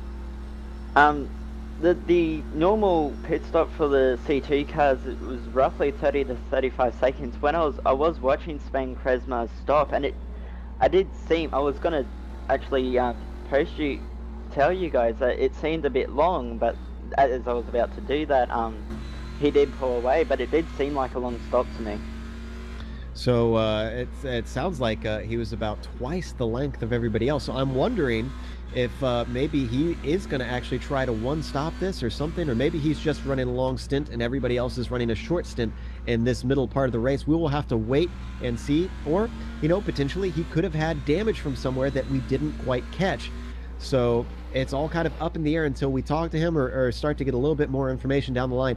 In the meantime, Andre Martins is leading the C2 pack, and he has not won since Mid-Ohio, since round 2. In fact, we have not had, Brian, a repeat winner in the C2 class yet. Yeah, it does not seem that way. And it's a very hard class to win. If you remember back at VIR, we had Fruit Manzar. Last week we had, I believe it was Sven Krismer, or not last week, 2 weeks ago at Laguna Seca.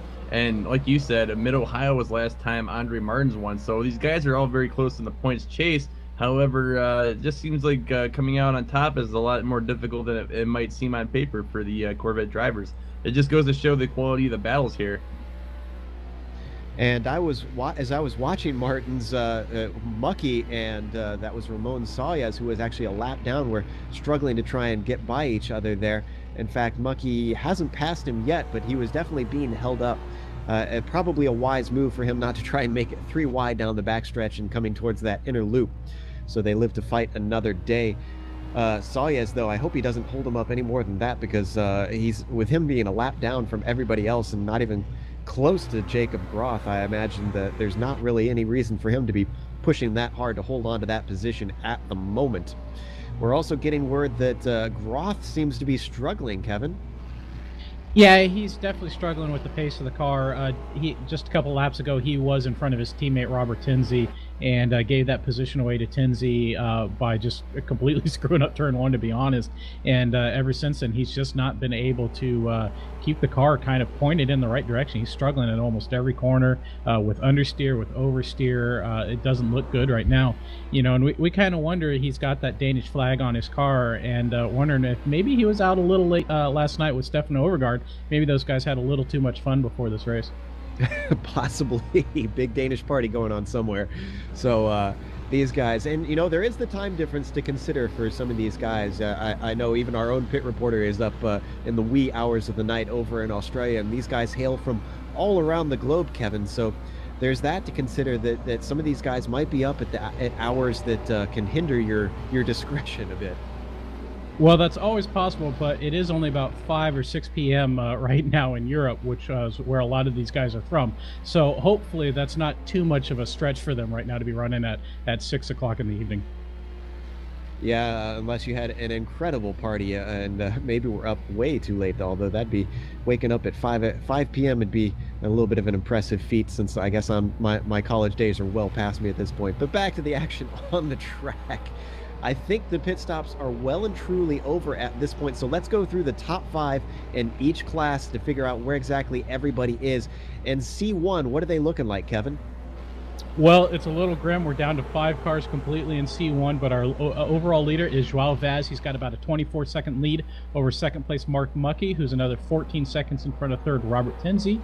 Fourth is Jacob Groth, as we discussed, and fifth is Ramon Saez. He's about 2 laps down. Then in our C2 class, Brian, what are those top 5 looking like? Well, with the still unidentified change of events, Andre Martins leads this race, and he is ahead by a long margin right now. Francisco Esteve Albert, due to the attrition, has been enjoying second place. Stefan Overgaard moves up to third. Fourth is Sven Kresmar. We're still looking into what happened to him, but he's still having a good pace and a good race going, so hopefully he rebounds. And fifth is Yuri Mojak. Meanwhile, it looks like it's the story as usual for the C3 class, Dusty. Yeah, Joao Cardozo is still running out front. I think he's probably going to stay there unless we see him make his first mistake of the series, or him running into unfortunate traffic incident. Behind him, things have mixed up a little bit, but it's still our teammates, the 3 in blue, Tom Valentini in second, Patrick Pitchler in third, Andreas Allemansberger in fourth, and Paulo Martins is still hustling to try to catch up those guys in fifth. So we've got a bit of a stretched out field, it sounds like, in all of the classes, although Sven Kresmar, I wouldn't doubt, might be able to make up some time. As you mentioned, Brian, he definitely has some pace, and we've seen that in the past. He's got a bit of a gap to Stefan Overgaard, so I kind of want to keep an eye on those two between Sven and Stefan, see if he can run him down, maybe get himself a battle going here. Yeah, that would be an interesting thing for Sven. Any battle is better than no battle, in my opinion. But Stefan right now in third place, he's looking pretty consistent despite his lack of pace today. Poor Stefan Overgaard is going to be racing another race today, so I can't imagine what he's feeling right now with the hangover that he apparently has, and then 2 back-to-back long races. So it just goes to show what kind of character Stefan is. But again, very consistent, having a good race, and if he keeps up the way he's going, he might even have something for Sven if Sven doesn't find his pace again. Yeah, I mean, Stefan is a trooper. We've seen him run the EnduroPro series, and then immediately after, like we usually have, is the GreenValleyLake.com MX5 World Tour. Tends to run that, and then he's also done other endurance races in the same day as those 2 other races, and finished fairly well in some of them. So this is a guy who's a glutton for punishment, it seems. Yeah, and he's a great guy, and he's a friend of the team. It's always good to see him racing and staying involved in the racing community. So more power to you, Stefan. We wish you the best. And it sounds like we're getting some word from Kevin that there's some information going on in the HPD class. Well, our second place car, Mark Muckey, just had a really bad lap getting hung out by traffic. Nothing to blame on anybody, just kind of the way it shakes out sometimes. But he lost almost 6 seconds on that last lap to Robert Tenzi. So that gap, it's still about 9 seconds between Muckey and Tenzi for second and third overall. But not too bad that a third of it, was shaved off in 1 lap for Robert Tenzi. I think he's liking that pretty well. Yeah, looking to move 1 more spot up the podium possibly here as he tries to hunt down Muckey. And, I'm curious, Kevin, is it something with them having bad handling, is it something where the handling can go away during the stint and then possibly come back towards the end? Or does it just go away and you never give it back? Oh, well, sure. You know, there's a lot of fuel on board these cars, and as that fuel burns off, kind of the balance of the car shifts a little bit, and, you know, as you're wearing off the tires. So it depends on your setup, but absolutely that is true. You can have a car that kind of comes to you in the middle of the stint, or maybe it goes away in the middle of the stint and it comes back, or if you're really lucky, you just never really have a car, and it just gets worse the whole stint. But looks like Muckey, his car at least seems to be handling okay. No major mistakes that I'm noticing from him. He's just being kind of nice and conservative around traffic, and just kind of got hung out badly on the last lap. You know, no real big deal. Meanwhile, I'm going back to that C2 battle for the third place, and that is between Stefan Oergaard and Sven Kresmer. Right now, it looks like Sven is starting to close up, Brian. Yeah, in the last couple of laps, he has made up at least a second and a half worth of time. So I think Sven has found the control of his car again. I know he was bobbling around earlier. I don't really see any visual damage on his car, so I think maybe he just got caught out and had some bad luck, and that's how he ended up in the situation he's in now. But with his speed and the way he's going, I believe there will be a short battle with Overgaard, and he'll continue to move up the ladder. I think he has a major pace over Esteve Albert, who is in second place right now. And with the amount of time left in the race, I see him at least making second today. So Sven having a great race again, Joe. We're looking to see good things from him. And I'm looking at the lap times. Sven Kresmer last time by ran a 1:42.5. Andre Martins a 1:42.9. So we'll have to keep an eye on those two paces to see if he's actually continuing to run down Martins. We've got a little bit less than an hour to go, so there's still time to do it, but he is a long ways back, so it might still take some mistakes or some unfortunate circumstances for Martins for Kresmer to try and close that gap and get himself back for win number 2 in this series. In fact, Sven is one of those 900 drivers that we mentioned earlier, Brian, so he's got to prove himself to try and get into this championship. I think Sven is doing a very good job proving himself. He's had a couple of good races now. He hasn't had any kind of altercations or incidents that would cause any problems with the racing staff here at the EnduroPro series. So I think pretty soon that 900 number is going to go away, and he's going to be a regular part of the rotation. And he's just been an outstanding driver, so it's always good to see good driving like this. We are on board with Kresmer right now, and you can see that blue and white car of Stefan Oergaard in front of him as he goes down the backstretch and now braking for that inner loop. So he is definitely within visual range. I have a car in the wall. Mark Muckey is in the wall, guys. Sorry, I don't know exactly what happened. I'm trying to look at that right now. Let's see if we can get a replay. And it looks like it took place in the coming out of the boot, it looks like. Yeah, he dropped a wheel coming out of NASCAR. Easy place to do that, and snapped it back into the wall. I'm sure that's the end of his day. That's unfortunate. He was having such a great run, too. And just goes back to what we were talking about before. It's all about survival in these endurance races. You've got to make it to the end to be able to get to those good finishes. And poor Muckey, it looks like he's in the pits right now getting repaired. We're still on replay, though. We're going to see it very soon here as he comes around. This is a very tricky corner here, this turn 9, and just put a wheel off, and that was it. Those barriers are right by the track there. That's a tunnel turn, so they can't really put much runoff there, and he just nosed it straight into that wall. I've done that plenty of times, Kevin. It's very easy to go wide there. It really is. It's such a long corner, and it's the way the camber, that is the way it's the inside of the corner is much higher than the outside, so it's what we call an off-camber corner, and the car just doesn't want to turn. It understeers so badly through it, and it's almost a 180-degree corner, and so you just kind of wind up just running out of track all of a sudden, and that's exactly what happened to Mark Muckey there.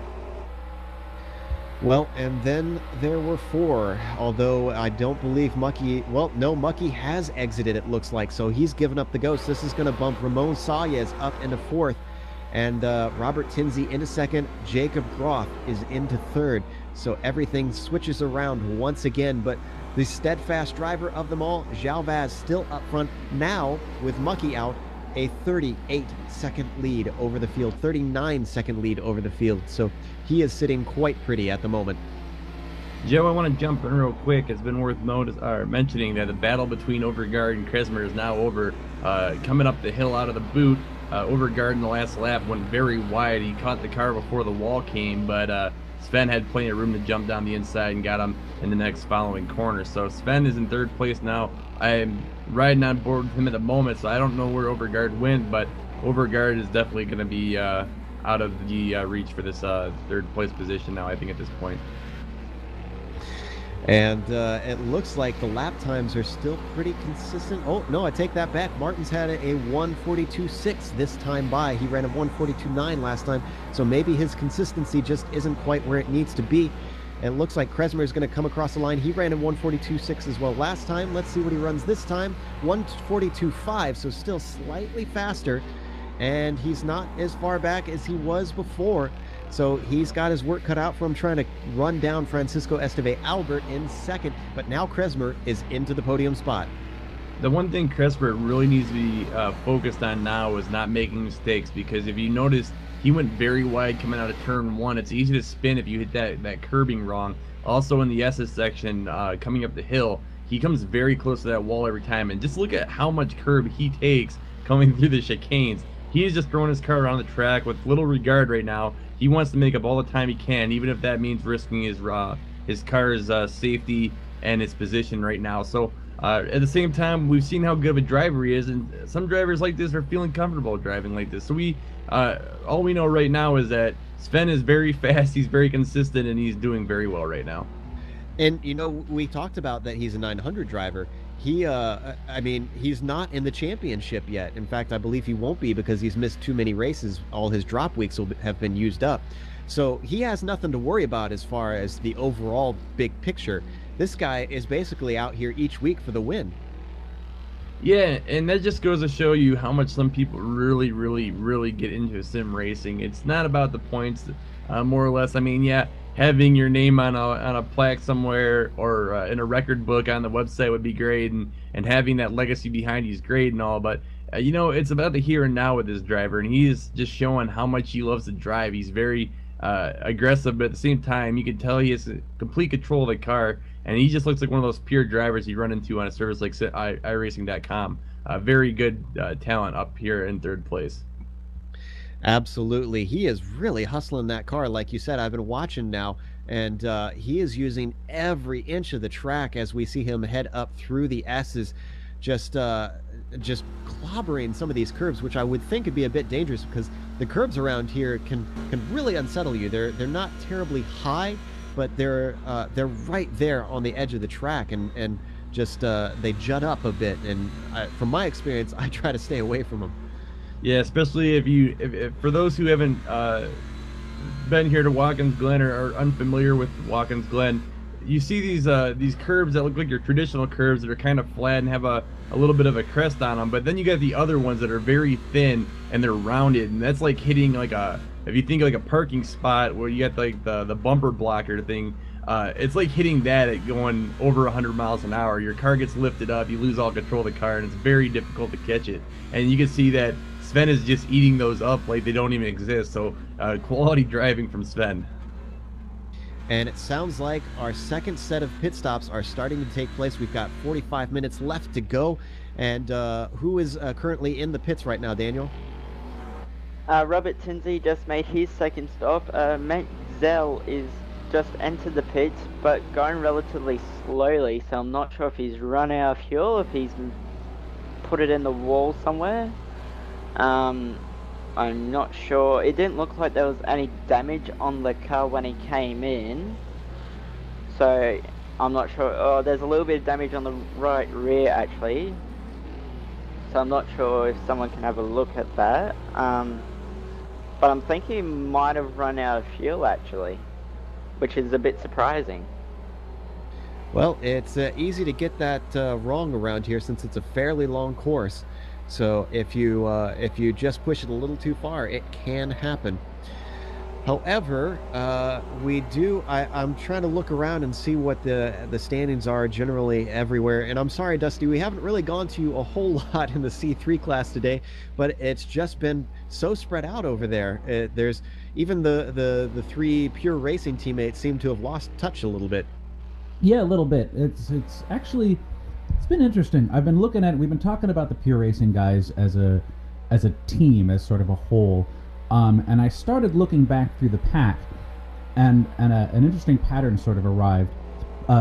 Positions 2, 3, and 4, we have the Pure Racing team, Tom Valentini, Pat Pitchler, and Andy Allemansberger.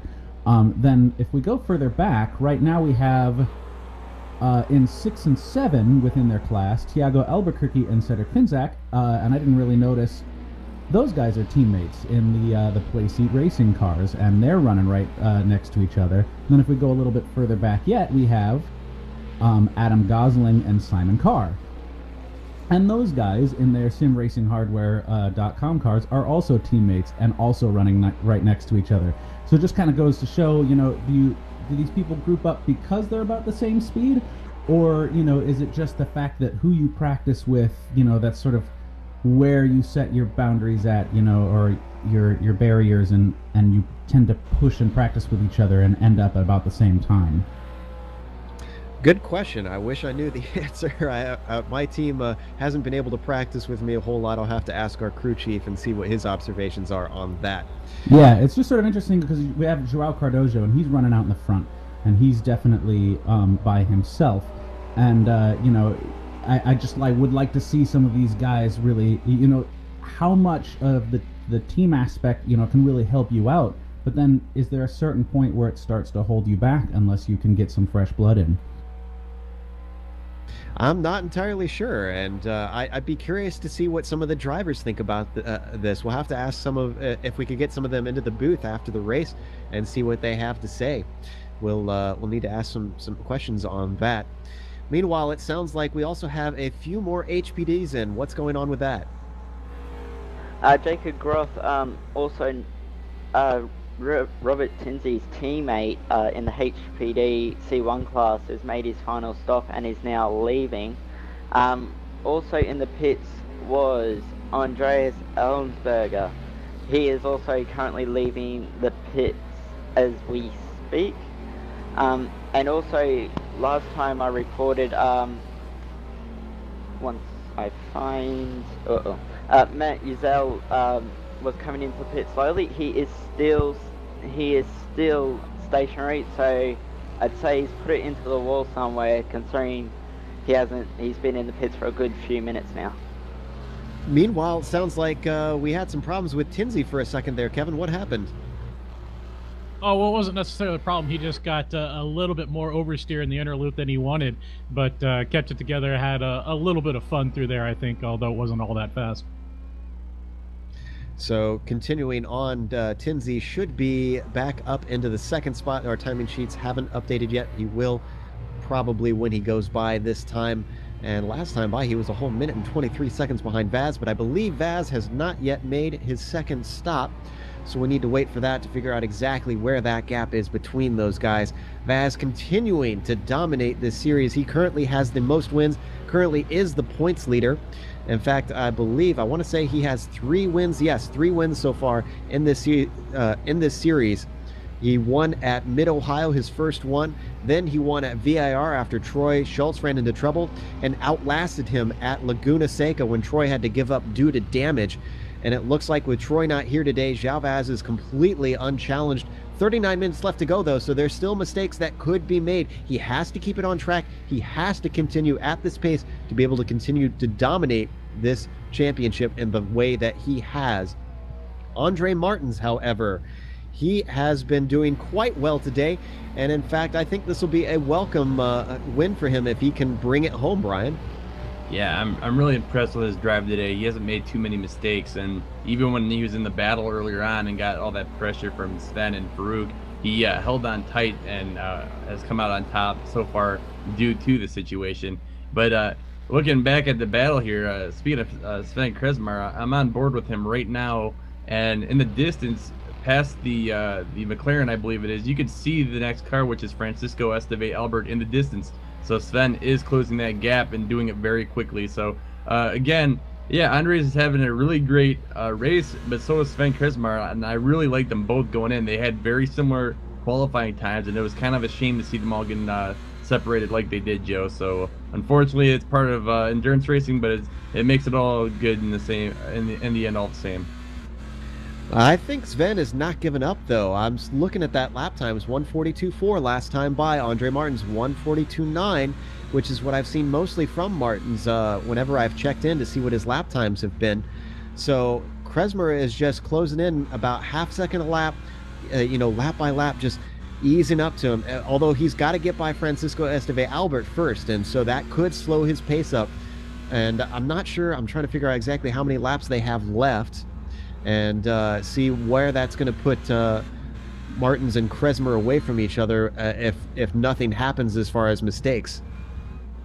Yeah, I'm really not too sure either, but yeah, I think as long as Sven continues running the way he is now, he's going to come out with at least second place, because I don't think Esteve has the pace today to keep Sven off of his back. So we'll see how it plays out. Right now, it looks like Sven's stuck behind McLaren, but that shouldn't be too much longer on the front straight here with the Corvette speed. And then right up ahead, if you're still on board with me, you could see the next opponent ahead of him not too far off in the distance. So again, battling for second place, starting to form up. This is going to be very exciting. And speaking of laps and pace, Dusty, the pace of João Cardoso, that is just some incredible stuff. I believe you've got some information about the kind of times that he's been running, and it's impressive. It's so impressive, it's almost a little sickening. I'm looking back. Lap 45, he pulled a 146.029. That is not including the start lap and the couple laps where he pit. That's only the third lap the entire race that he's been in the 146 range. Everything else is, mid to low 145s. He's got like a standard deviation of like 0.2 of a second or something like that. He just is so incredibly focused and consistent. There's no flaws here. Somebody has got to find a crack in this armor somewhere. I don't know if it's going to be Tom Valentini, Patrick Pichler, or Andreas Allmensberger, because those have been the guys. Joe had to cut in. Sven Kresmer had a little bit of a contact with McLaren. He's off going up the hill out of the boot, rather. He went through the kitty litter, but he is come back on the track. I did not see if he picked up any damage, but that is going to be a huge blow to his pace, because that is, I think, the first time I've seen Sven make contact with another car since he joined up with this series. Unfortunate event for Sven. We're going back to replay. I was on board when it happened. I didn't see if he actually made contact with the McLaren, but he did seem like he's a little close, and he was carrying way too much speed to slow down and make that corner on the inside line. So unfortunately for Sven, that is going to be a major drawback today after we were speaking such high praises for him, Joe. Yeah, we just missed it on the replay. It started a little bit too late. Let's see if we can hop back a little bit more here. And yeah, now we're going to see it, because I went back and checked it out myself. You can see him coming up on the lapped car of, I'm not sure who that is in front of him, but yeah, just starts to go. And that MP4 starts to weave over. I'm not entirely sure what he was doing there, but that caught Sven out, and then he just dipped a wheel and thankfully kept it out of the wall.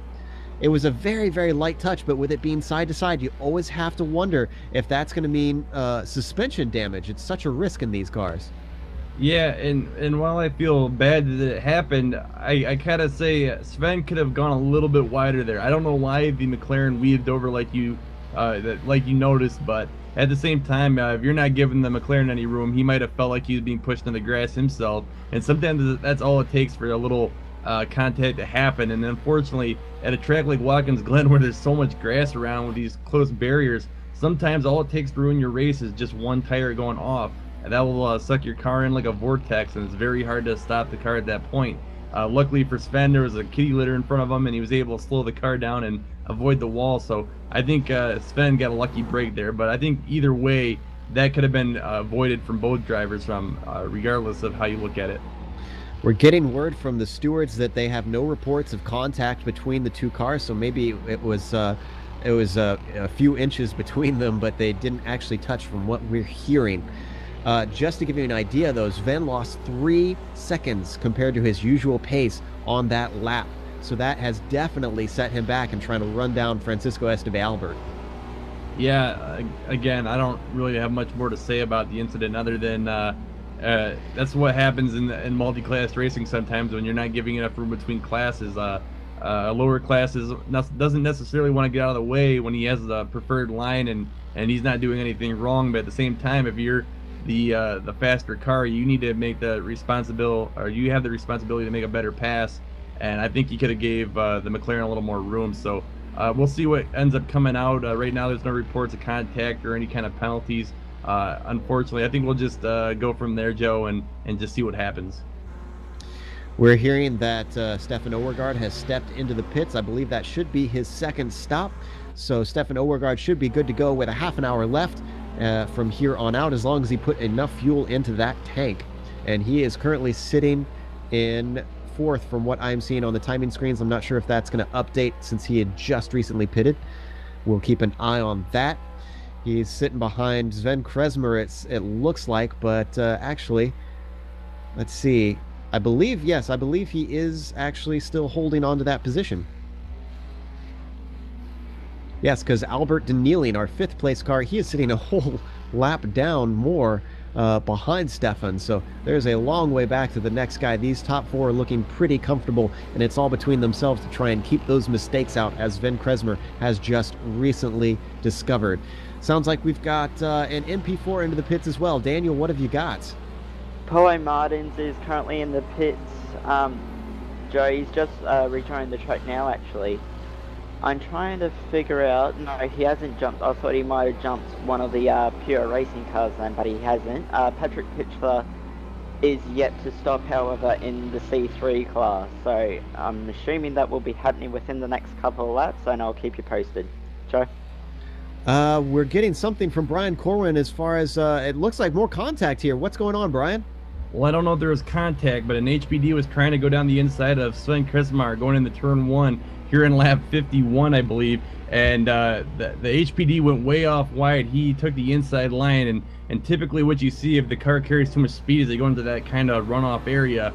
And Sven had other ideas. He took he got on the brakes earlier, and he took an inside apex. Well, the two cars crisscrossed twice and gave the HPD nowhere to go. So I don't really know how else to explain it without seeing it. If we can go back and get a replay, that'd be great, Joe. But basically, Sven being in a position where the HPD isn't racing him, that was a very bold, aggressive move, and I do not understand it at all. I would have just let the HPD go. You're already losing time. You've already had a few run-ins with other cars. I think it's time to back down and just power down just a little bit and avoid those kind of stupid contacts, because that doesn't help you or anybody else on the track, and driving like that's only going to give you the reputation you don't want. Well, Brian, we saw it. I'm sorry, go ahead, Kevin. Well, I just want to put in my oar on this one, just looking at that replay. So it looks to me like Sven was just setting up to run a normal late apex line off that and get himself a good launch. But Ramon Saye, who is the HPD, just went in a little too deep, and all of a sudden I think Kresmer found himself just in a bad spot. I don't think that was intentional. I think that was just kind of a result of Ramon going a little deep into turn 1 and not getting that pass as cleanly as possible. We're looking at that replay right now, and you can see what happened now on screen, just the crossover, which is unusual between classes there. Yeah, it looks like there was no contact, but boy, Ramon Saez probably had a big surprise as he went to turn in to take the regular line back. You know, going back and looking at the replay, Kevin, I think you make a good point. I did not realize they were so far down that straight going into turn 1 when the crisscross kind of happened. It could have been a driver error on either side, but like you said, not a good situation to be in, regardless of the intent and what was involved there. That was a very good driving to avoid hitting each other. They're coming back onto the track outside of turn 1. And we just saw it from on board of what Sven Kresmer saw. That was an interesting move that I saw from him, as far as he took the racing line and then didn't give Ramon Saez room. Usually when you go side by side with a car like that, especially when it's interclass, I would think that you'd come off the racing line knowing that guy's got to get back on and not force him into the grass like that. So that was incredibly aggressive from Sven. And I was going to say, we saw this, Brian, in at Laguna Seca, that he had some mistakes here and there. He wasn't completely flawless. He had some off tracks. He had some bobbles. So this is a guy who obviously, even though he's got the pace, he doesn't have the complete package quite yet. He is still fallible in certain areas.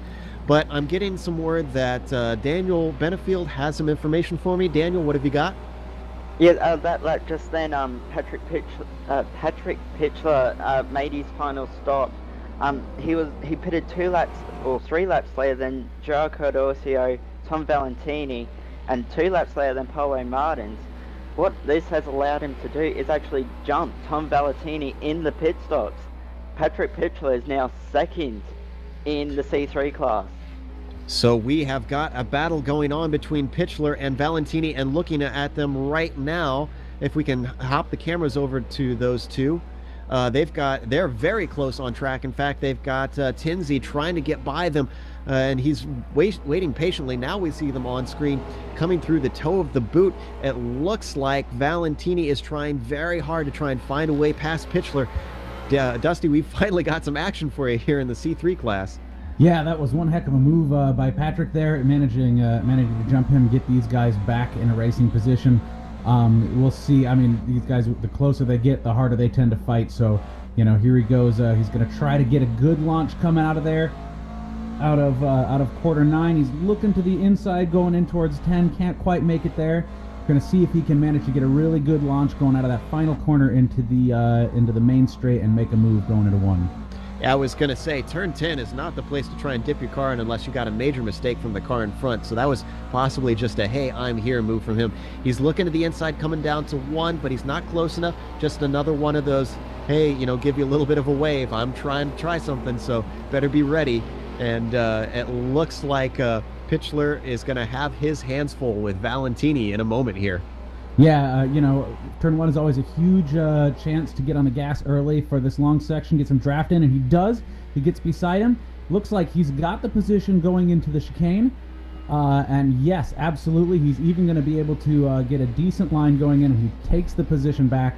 Good move by Pitchler, but he's going to have to fight a little harder than just some pit strategy if he wants second place today. Yeah, it seems like his pace just isn't quite up there with Valentini's, and we saw that before because he was fighting hard to try and hold him back at Laguna Seca as well. So Valentini, despite having not as great a start to the season, as he makes a mistake coming out of the chute, and this is going to allow Pitchler to try and make something back, but he goes defensive, and this could hurt his entry coming into the toe of the boot. Maybe Pitchler can get a good exit coming out of there. Very difficult corner. Got to be careful not to dip your tires off. Gets a good exit. They've got an HB slipping on by. That is Jacob Groff. Now he takes a look onto the inside into the heel. He's got the inside. They're going side by side through the corner. Now he's going to be on the wrong side, Dusty, as they come towards 9. Absolutely so close. He's giving him room there, though, and but being on the outside there is, a little bit of contact. They've kept it good. They just tapped it a little bit. It's so hard to be on the outside in that corner and make up any time. So he ended up dropping back, and we're looking at the same situation that we had last lap. Absolutely. So Pitchler is looking to try and get by Valentini still, and now they've got Sven Kresmer trying to work his way through, so he's going to split these guys, and now Pitchler goes on the inside of Kresmer and holds him off. Kresmer now comes back on the outside. Now he's going to be able to accelerate away as they head down the long backstretch. But boy, Kresmer in that turn 1 has not had a good situation lap after lap around here. Yeah, and unfortunately got in there between Valentini, between Tom and Andy there, and managed to split them up. So we're going to have to see now Tom and Patrick. We're going to see if he can manage to catch back up again. I have a feeling that he will before the end of this race. And I kind of don't blame Patrick with it being so close to the end of the race. The pit stops are over, so he had to try and keep touch there. And same thing with Sven, though. He was trying to run down a guy in front of him, so it was kind of conflicting interests. They each had to just try and work their hardest to not lose time, and it was just unfortunate to see there. Sven Kresmer still trying to hunt down Francisco Esteve Albert after that mistake a few laps ago, where he went off track after almost making contact with an MP4, and it looks like he's starting to gain ground, but I think he's going to run out of time, Brian. Yeah, and unfortunately with the way the traffic is, if you see the McLarens up in front of him side by side, that's been his story for the last couple of laps. Every time he gets a good run on somebody, it's just like everything goes wrong as far as traffic flow. So unfortunately, it's part of multi-class racing. There's nothing you can do about it at this point other than be patient and try to minimize the mistakes he had in this race. I've also noticed that coming out of some of the turns like turn 1 or the downhill sweeping bend, he's lost a little bit of tail grip. So I wonder if when he went off into the sand, he had a little bit of damage, or maybe when he had other contact in the race. I know he's had a few a few bump and runs with other drivers throughout the race. I wonder if there's something not quite right with his car where he's losing a little bit of grip, a little more grip than normal. But at the same time, it's been a while since everyone's pit, so maybe his tires were also a little warm too. A lot to say right now, but he got through the 2 McLarens and he's on his way again. I think you're right, though. I think he will run out of time. And those 2 McLarens are still going at it as Pitchler goes on the outside of Valentini, coming towards the inner loop. Is he going to try and move? It's possible to do. They get very close. They're still side by side, still holding on. Pitchler is losing a little bit of ground. Now they're going to head to the carousel, and Pitchler has to give up the ghost, or does he not? He's still trying to hold on. Now he's starting to lose ground, and finally moves back and has to fight for another corner later on. But wow, that was some good battling between those 2 guys. I'm going to hold on to this for just a little while longer as Pitchler goes wide off into the gravel, and it looks like he's not going to have a chance as Valentini goes defensive into the toe of the boot. We've got an interview we want to do in just a second, but this battle is very interesting right now, so I don't want to leave it. Still close, coming up into the heel as Pitchler is holding on. I don't think he's going to be close enough to make a move into this corner, and no, he's got to hold back just a bit. So now let's go to that interview as Mark Muckey has been waiting in the wings with Kevin Brown. Kevin, what are the questions you got for us? Hey, Mark, it's Kevin Brown here. Can you hear us? Mark Muckey, do we have a read on you? Yeah, I'm here. Hey, Mark, so you were having a great, flawless run, kept the car nice and clean, and then it was over in a second. Yeah, exactly.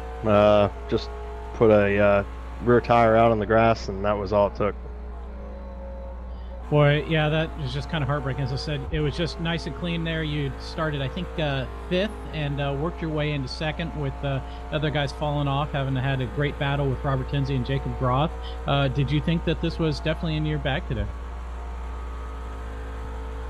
Yeah, I had a great start. Was running after those guys, chasing them for a while, just kind of keep pressure on them, and was able to get past them with little help from traffic. Kind of ran away at that point and had a good lead, but yeah, what are you gonna do? I just a big mistake. Yeah, that was unfortunate. Well, thanks for talking to us today, Mark. And we've still got action back on the track this time, Dusty. It looks like Pitchler made it work. Yeah, these guys are they're doing a do-si-do here once they get into the aerodynamics of those S's at the beginning of the track. This is just incredible. These guys have got to be having a blast right now. Almost every corner we've got a contested pass here.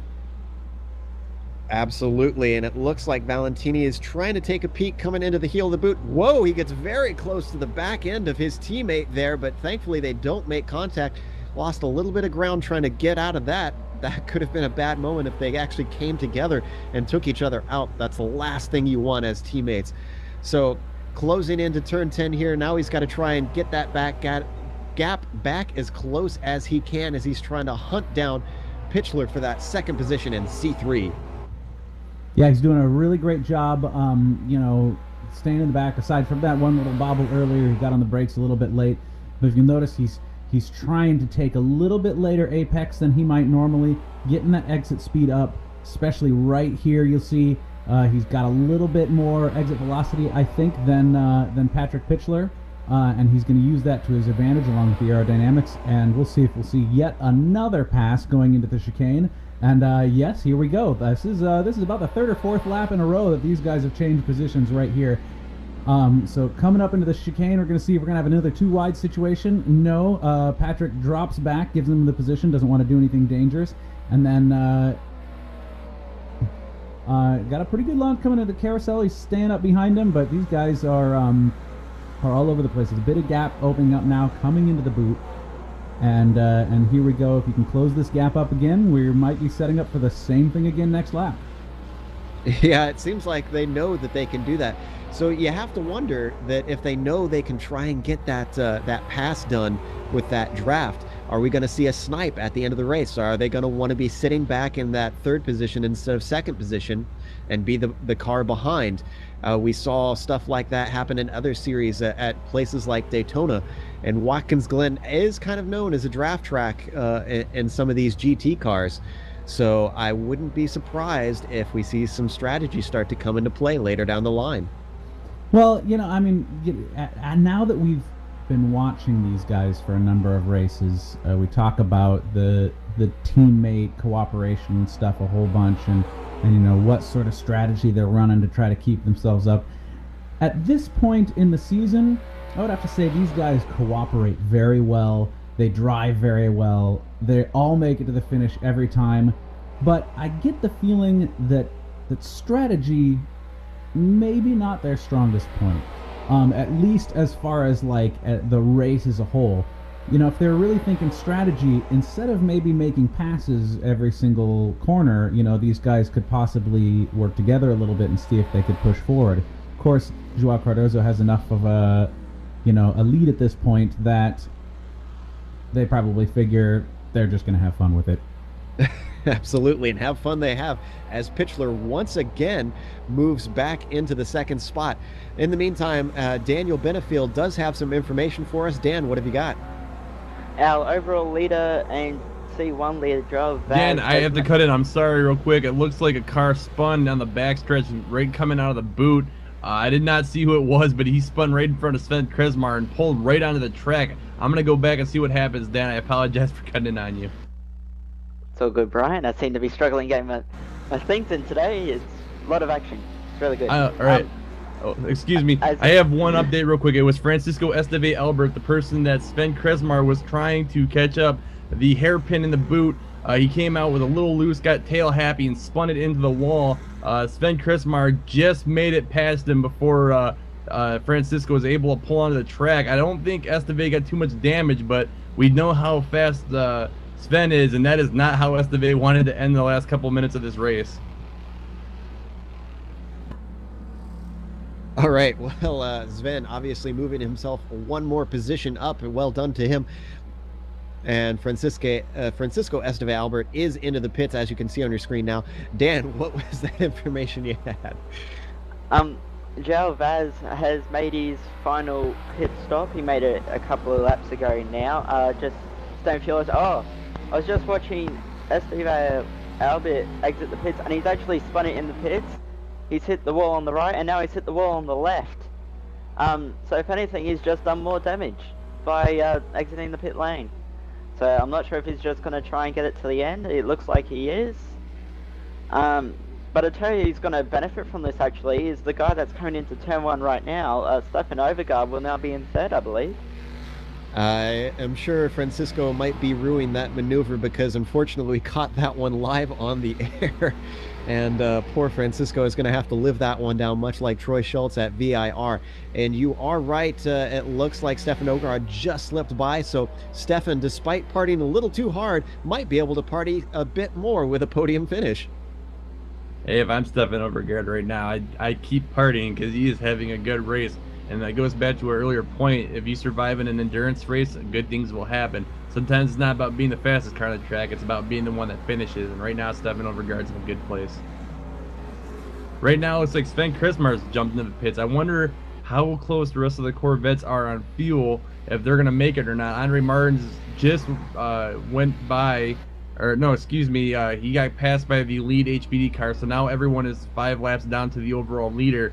I wonder if Andre Martins is also going to have to jump in for another fuel stop, Joe.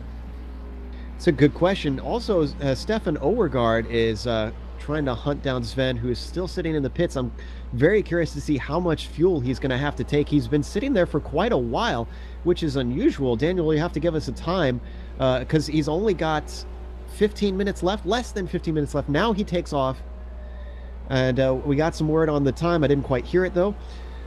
18 seconds we're getting that he was still. Stefan Overgaard, where is Stefan Overgaard? Just coming onto the front stretch. I don't think Stefan has the pace to run him down, so Sven should still have this second place wrapped up, but he is definitely a long ways back from Andre Martins at the moment.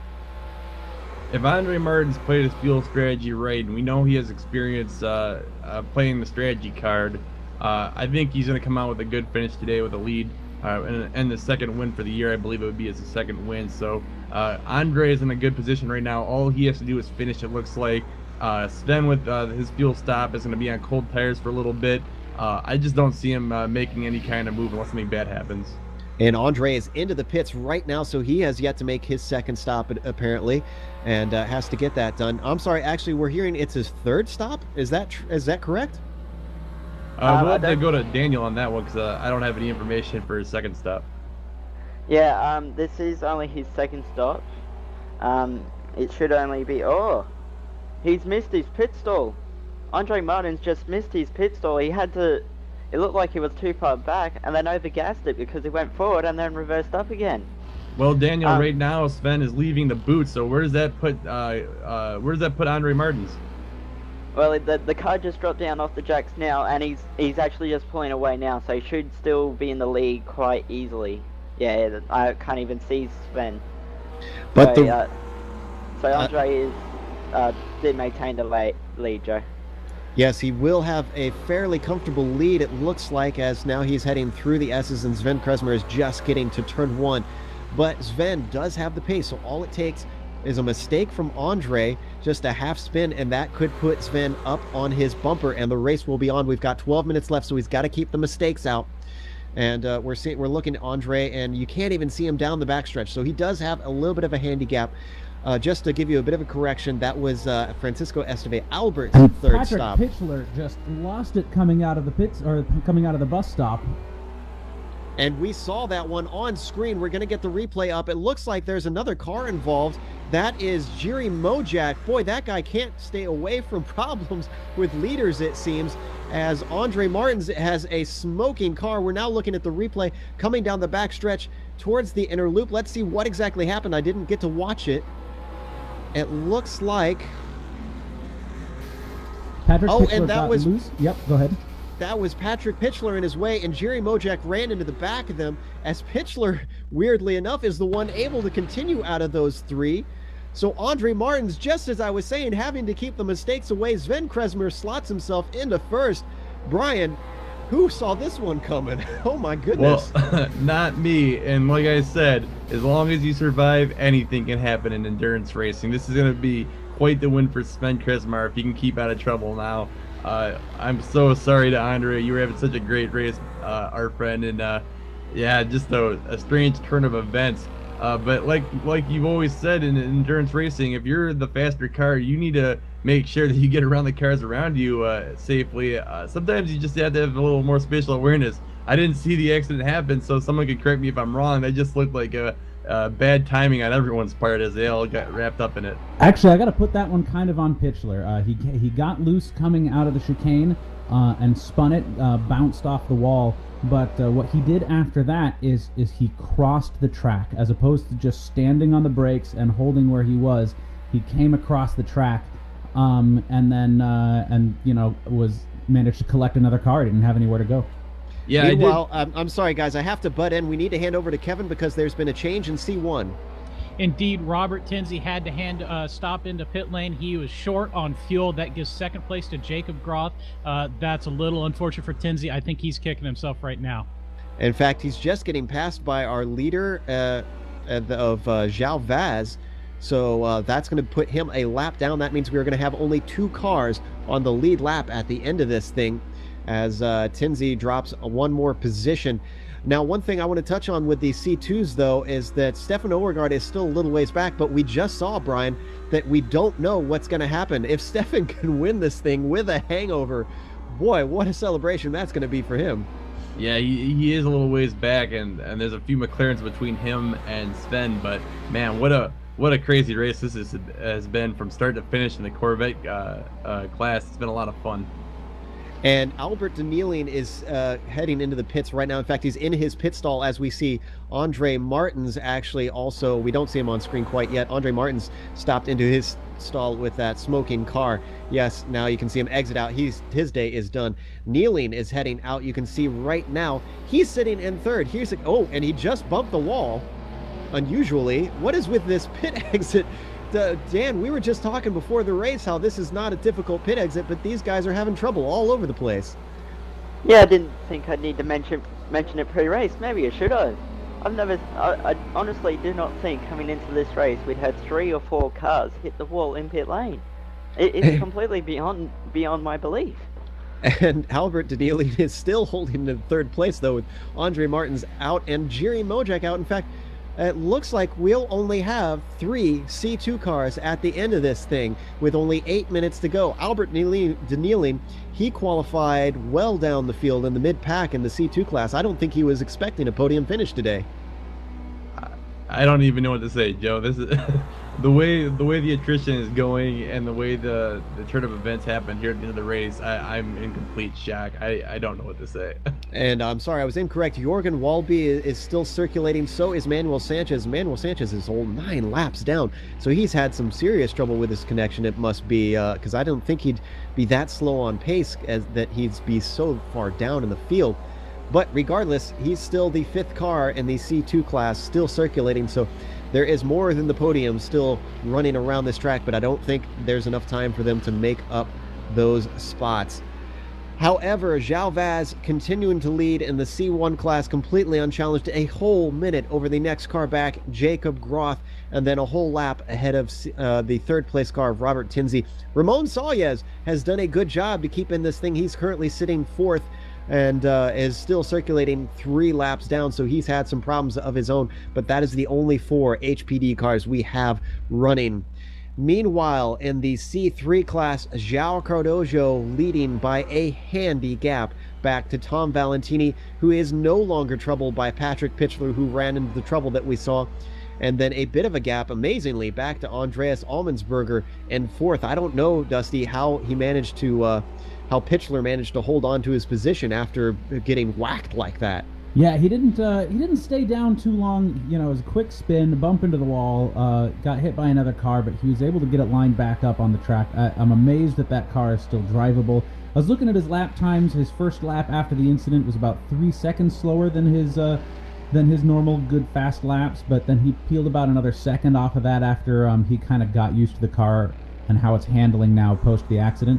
However, I think there's probably enough time in this lap for Andreas to catch him again, because he is definitely running slower than normal. So I want to bring Andre Martins into the booth here, because he's been waiting here a bit. Brian, would you like to ask a few questions of our former leader here? Sure, Joe. Andre, you had a great race going. Minimized the errors and mistakes and just kept your pace up. What happened out there? First of all, good afternoon to everybody, or good night, or good morning. I was feeling a bit nostalgic about Daytona, so I figured out, well, what can I do to crash again leading a race on the last minutes of the race? Well, there's a car spinning in front of me. I'm gonna slow down, never know, better slow down. But I slowed down, but the guy didn't step on the brakes, if you know what I mean. So basically he let the car roll into the track. We hit a bit, but the car was still okay. And then the other guy behind me, it seems that the guys, they see stuff happening in front of them, but they don't slow down, you know what I mean? They just go for it. Certainly, Andre. Sorry, we have 1 minute left before the white flag, I do believe, or somewhere around that time. 5 minutes to go, so we're still good. Okay, never mind. I misread the clock. Andre, I mean, did your car feel good today, or did you have anything particularly wrong with the car? Well, car felt awesome, man. Straight out from the box. Awesome. It was really beautiful, man. I was just letting the guys go in front just to do the carrot thing, let them go in front, try to save a bit more fuel, and then punch in the throttle a bit before the pits, which kind of worked. And I was just I wouldn't say cruising, we were racing hard, but everything according to plan. Car beautiful, love the track, so everything was doing perfect. Well, fortunately for you, a lot of cars before you have also run into a similar fate. We had Fruit Manzar, Tim Abbott, David Drosh, just to name a few, all out due to the attrition factor. So at least you won't take a huge knock on the points. Unfortunately, your car did look like you did get the weak side of the deal. So unfortunately, there's not a lot you can do about that. That's just multi-class racing. Thanks for coming down and talking to us, Andre. It was good talking to you. Yep, thanks to you guys also, and good luck for the rest of the race, and see you next track. Goodbye, guys. Bye-bye. Well, I was glad to hear that he at least had a bit of a sense of humor about everything that went on. I had almost forgotten about the incident at Daytona until he said something. He just certainly doesn't seem to have the best of luck at the end of races there, Brian. Yeah, but he's a classy guy. He always looks to have fun, as you can tell by his interview. Doesn't get too down over the incident. So I think he'll be looking forward to the next couple of races and move on from this incident once again. We've got less than 4 minutes to go on the clock, and we're getting word that Andreas Allmensberger is starting to run down Patrick Pitchler, so we could have a battle on our hands for the final podium spot in the C3 class. Yeah, I'd be surprised if Pat puts up too much of a fight. He's definitely got a damaged car. He's definitely slower than normal. So I imagine when Andy gets up behind him here, he's probably going to give him a pretty easy pass.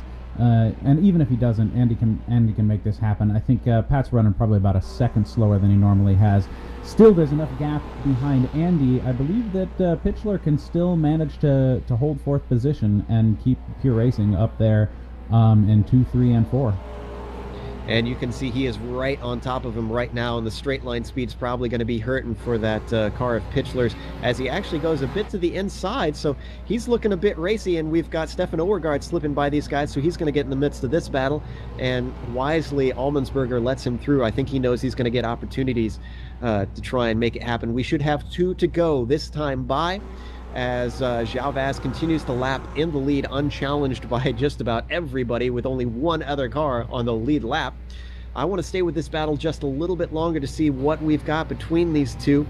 I don't think Pitchler is going to give it up quite so readily, but I'm sure that Andreas should have a little bit of an easy task with that damaged car in front of him. Now it looks like Stefan Oergaard is going to be able to get by. He was very patient there to try and wait. I believe he's a whole lap ahead of Albert Danieling, so he's not really fighting that car, that Corvette in front of him.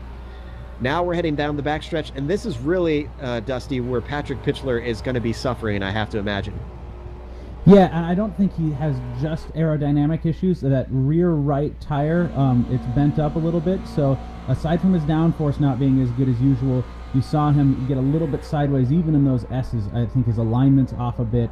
And so he just can't put the power down to the ground as well as he would be able to normally. And that was a slam dunk, as Allmensberger didn't even have to outbrake his teammate coming into the inner loop. So that is done and done. Meanwhile, I want to hop over to João Vaz because we've got an hour and 30 minutes left, and these guys are a minute and 30 seconds left. I was looking at that time wrong. So this should be the white flag with 1:20 left to go when he crossed the line there. So this should be it. He's been running immaculately led again. This guy, I mean, 4th win in a row for him at this point. Troy Schultz won the first round, and he looked like the guy to beat. But Kevin, I don't think he's going to have much of a challenge with this race at the end here. No, it was shaping up to be interesting the way Iker Estefania had showed some speed in practice and qualifying, but João Vaz, he's just run too perfectly a race today, and showing that with a 65-second lead over second place. This is a pretty phenomenal run he's having. It's well-earned 4 in a row. That's pretty amazing. Yes, 5 races in, and he is the clear leader in this championship. And we have got to get somebody out here who can hold on through the course of the race. That's really the thing here, because Troy Schultz has had the pace. This time, Iker Estefania had the pace, but nobody has been able to keep the mistakes away throughout the entirety of these things. Even back at Mid-Ohio, we saw Iker Estefania challenged, and then a little bit later, Dennis Gurry challenged him. Both of them fell to the wayside due to mistakes. João Vaz has been the guy that's just not been running flawlessly, but flawlessly enough. So as he comes around with 2 corners to go, now 1 corner to go, coming up to the final corner here, 1 more around to the exit, just got to stay away from those tire barriers, gives him a nice berth, and now he's going to take the checkered flag to take his 4th win in a row as João Vaz completes his win here at Watkins Glen. Where are our other 2 leaders? It looks like João Cardoso is going to be able to take another full lap, so Sven Kresmer is going to be our next class leader to take the win, and this is definitely a surprise for him. He was set back halfway through the race due to a long pit stop, but mistakes from other once again allowed him up through 2 in a row for Sven Kresmer, 900 level driver. I think he's going to be a good addition to this series as he takes the win, coming across the line now for the win in C2 class at Watkins Glen. Meanwhile, Dusty, where is João Cardoso? He is coming around the carousel now on the back side of the course. now entering the boot. He's just pushing like he always does. He's taking it easy, obviously. I don't think he's pushing too hard because he knows he's got a big gap behind him. He's still got a few corners left before he gets that checkered and his 5th win yet this season. Yes, if you're just joining us, this is the first time you're watching the EnduroPro Series. This is the guy to beat in the C3 class, the MP4s. This is his 5th win in a row out of 5 races this season. He has never been off the top step here. He has been pretty much unchallenged in almost every race except for the first, where he was fighting with Paulo Martins for the win. But right now there's nobody to hold him accountable as he comes through turn 10 and then up into turn 11. Going to take the checkered flag for another time as long as he keeps it away from the barriers, as he does readily. Coming off that final corner, there's the checkered flag waiting for him. João Cardoso takes win number 5 at Watkins Glen. Another flawless victory for him. We are going to go to break now that we've got all 3 winners done and around this track. We'll come back with some interviews and our drive of the race. Stick around.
Welcome back to Watkins Glen International, where we just witnessed round 5 of the EnduroPro series, and João Vaz was our overall winner. We have our podiums up on the screen now. As you can see, João Vaz won in the C1 class. Jacob Groth, first time out, took a second place finish. Same thing with Robert Tinsey, first time in the EnduroPro series, took third. Then in C2, we've got Sven Kresmer taking the win. Stefan Oergaard finished second, and Albert Denieling took third. In C3, it was João Cardoso taking the win, Tom Valentini finishing second, and Andreas Almensberger taking third. So we have some interviews to go through, but first we want to give our Driver of the Race award presented by Dayco Designs, and that goes to Stefan Oergaard for taking a second place finish, and on top of it, doing it with quite a headache, we understand. So feeling under the weather and still managing to perform. We do have some interviews, though. First up, we have João Vaz, our overall winner, and he is going to talk to Kevin Brown. João, 75 laps in this race, and you led every single one of them. That must be a pretty good feeling. Actually, I'm pretty tired. 2 hours racing at Watkins Glen at high speed and catching up with traffic. Yeah, I'm tired, but yeah, it's a good feeling to be leading all the way. I definitely noticed you seem to be a lot more conservative with traffic this time around than your first race at Suzuka. Definitely paying off for you now. Yeah, the first race at Suzuka was kind of a disaster because I had the speed, but I had never driven on a multi-class race before, so it was kind of funny. And I did a lot of mistakes. I messed up a bit, and I ruined a couple of races, so that was really heavy on me. And I decided to be more, well, actually I decided to practice more and be able to join other races in multi-class and learning my way in the field. That's what I'm doing right now, and right now I feel much more comfortable. I feel like I learned a lot with it. So I was a bit aggressive in the first laps because I knew Iker was going to be fast, but I was able to pull away nicely, and on the last part of the race it was just very conservative. Yeah. Well, it was a fantastic run, and well done today. Thank you very much. Thank you for your broadcast. I love watching it and listening to it after the races. You guys do a great job. Thank you. Thanks, John. Also up, we have Stefan Oergaard, our C2 second place finisher and winner of the Dayco Designs Driver of the Race Award. Brian is going to ask him a few questions. Well, I'm sure the question on everybody's mind after this race is, Stefan, how are you feeling? A bit tired. Yeah, we saw your Twitter post. Apparently you have a hangover, so hopefully you're feeling all right here. You had a great race today. How's the car feeling? It actually got better during the race. I was really fearing at the start, but it came all together today. Unfortunately, we're a little short on time, so I'm going to cut you off with one more question. We noticed today that there's a lot of attrition, a lot of cars going down, and a lot of big names not finishing up in the top. As this is all happening, what was going through your mind knowing that you were slowly moving up the ranks and just running a very consistent race? Well, I just had to do my own race. Didn't really have any fight in this, at least at the end. And I could even have won. I was thinking if Sven ran out of fuel, I had won, but no such luck.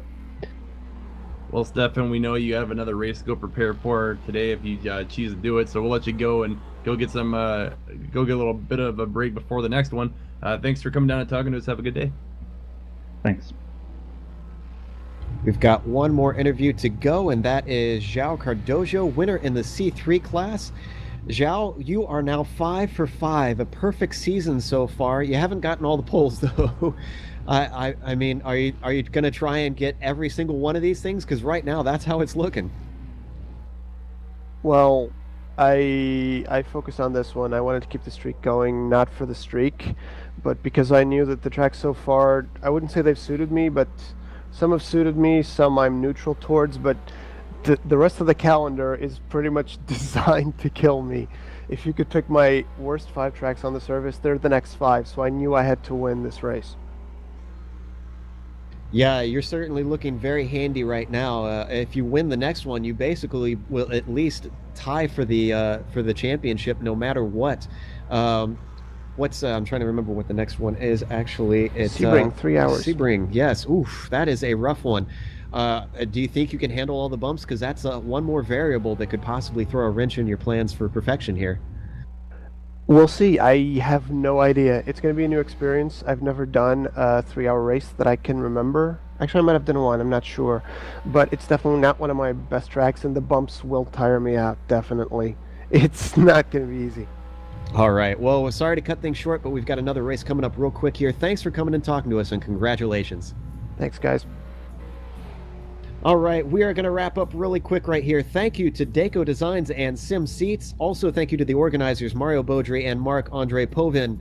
Thanks to the software and hardware that we use, iRacing.com, XSplit, Twitch TV, Audio-Technica, and AverMedia. Also, thanks to the team today. If you'd like to find out more about GSRC, you can find it at www.globalsimracingchannel.com, along with archived races and race highlights. We're also on Twitter at GSR Channel and Facebook at /GlobalSim Racing Channel. Our next our next race in this series is going to be at Sebring, as we mentioned, and it's at night. So that kicks off at 2:45 p.m. UTC, Saturday, April 12th, 2 weeks from now. Our next race is coming up very soon. That's the Green Valley Lake MX5 World Tour. That is at Lime Rock Park. That'll kick off very soon. Also, we've got the Roof European Trophy starting tomorrow at Olton at 6:15 p.m. UTC, Sunday, March 30th. Then it's the Piston Cup at Charlotte, Sunday, April 6th, starting at 6:45 p.m. UTC. Then the Continental Endurance Sports Car Series comes back at Laguna Seca on Saturday, April 19th. Then we've got the Northwest Majors at Rockingham, and that'll be on April 20th. But until next time, race clean, race hard, and I'll see you on the track.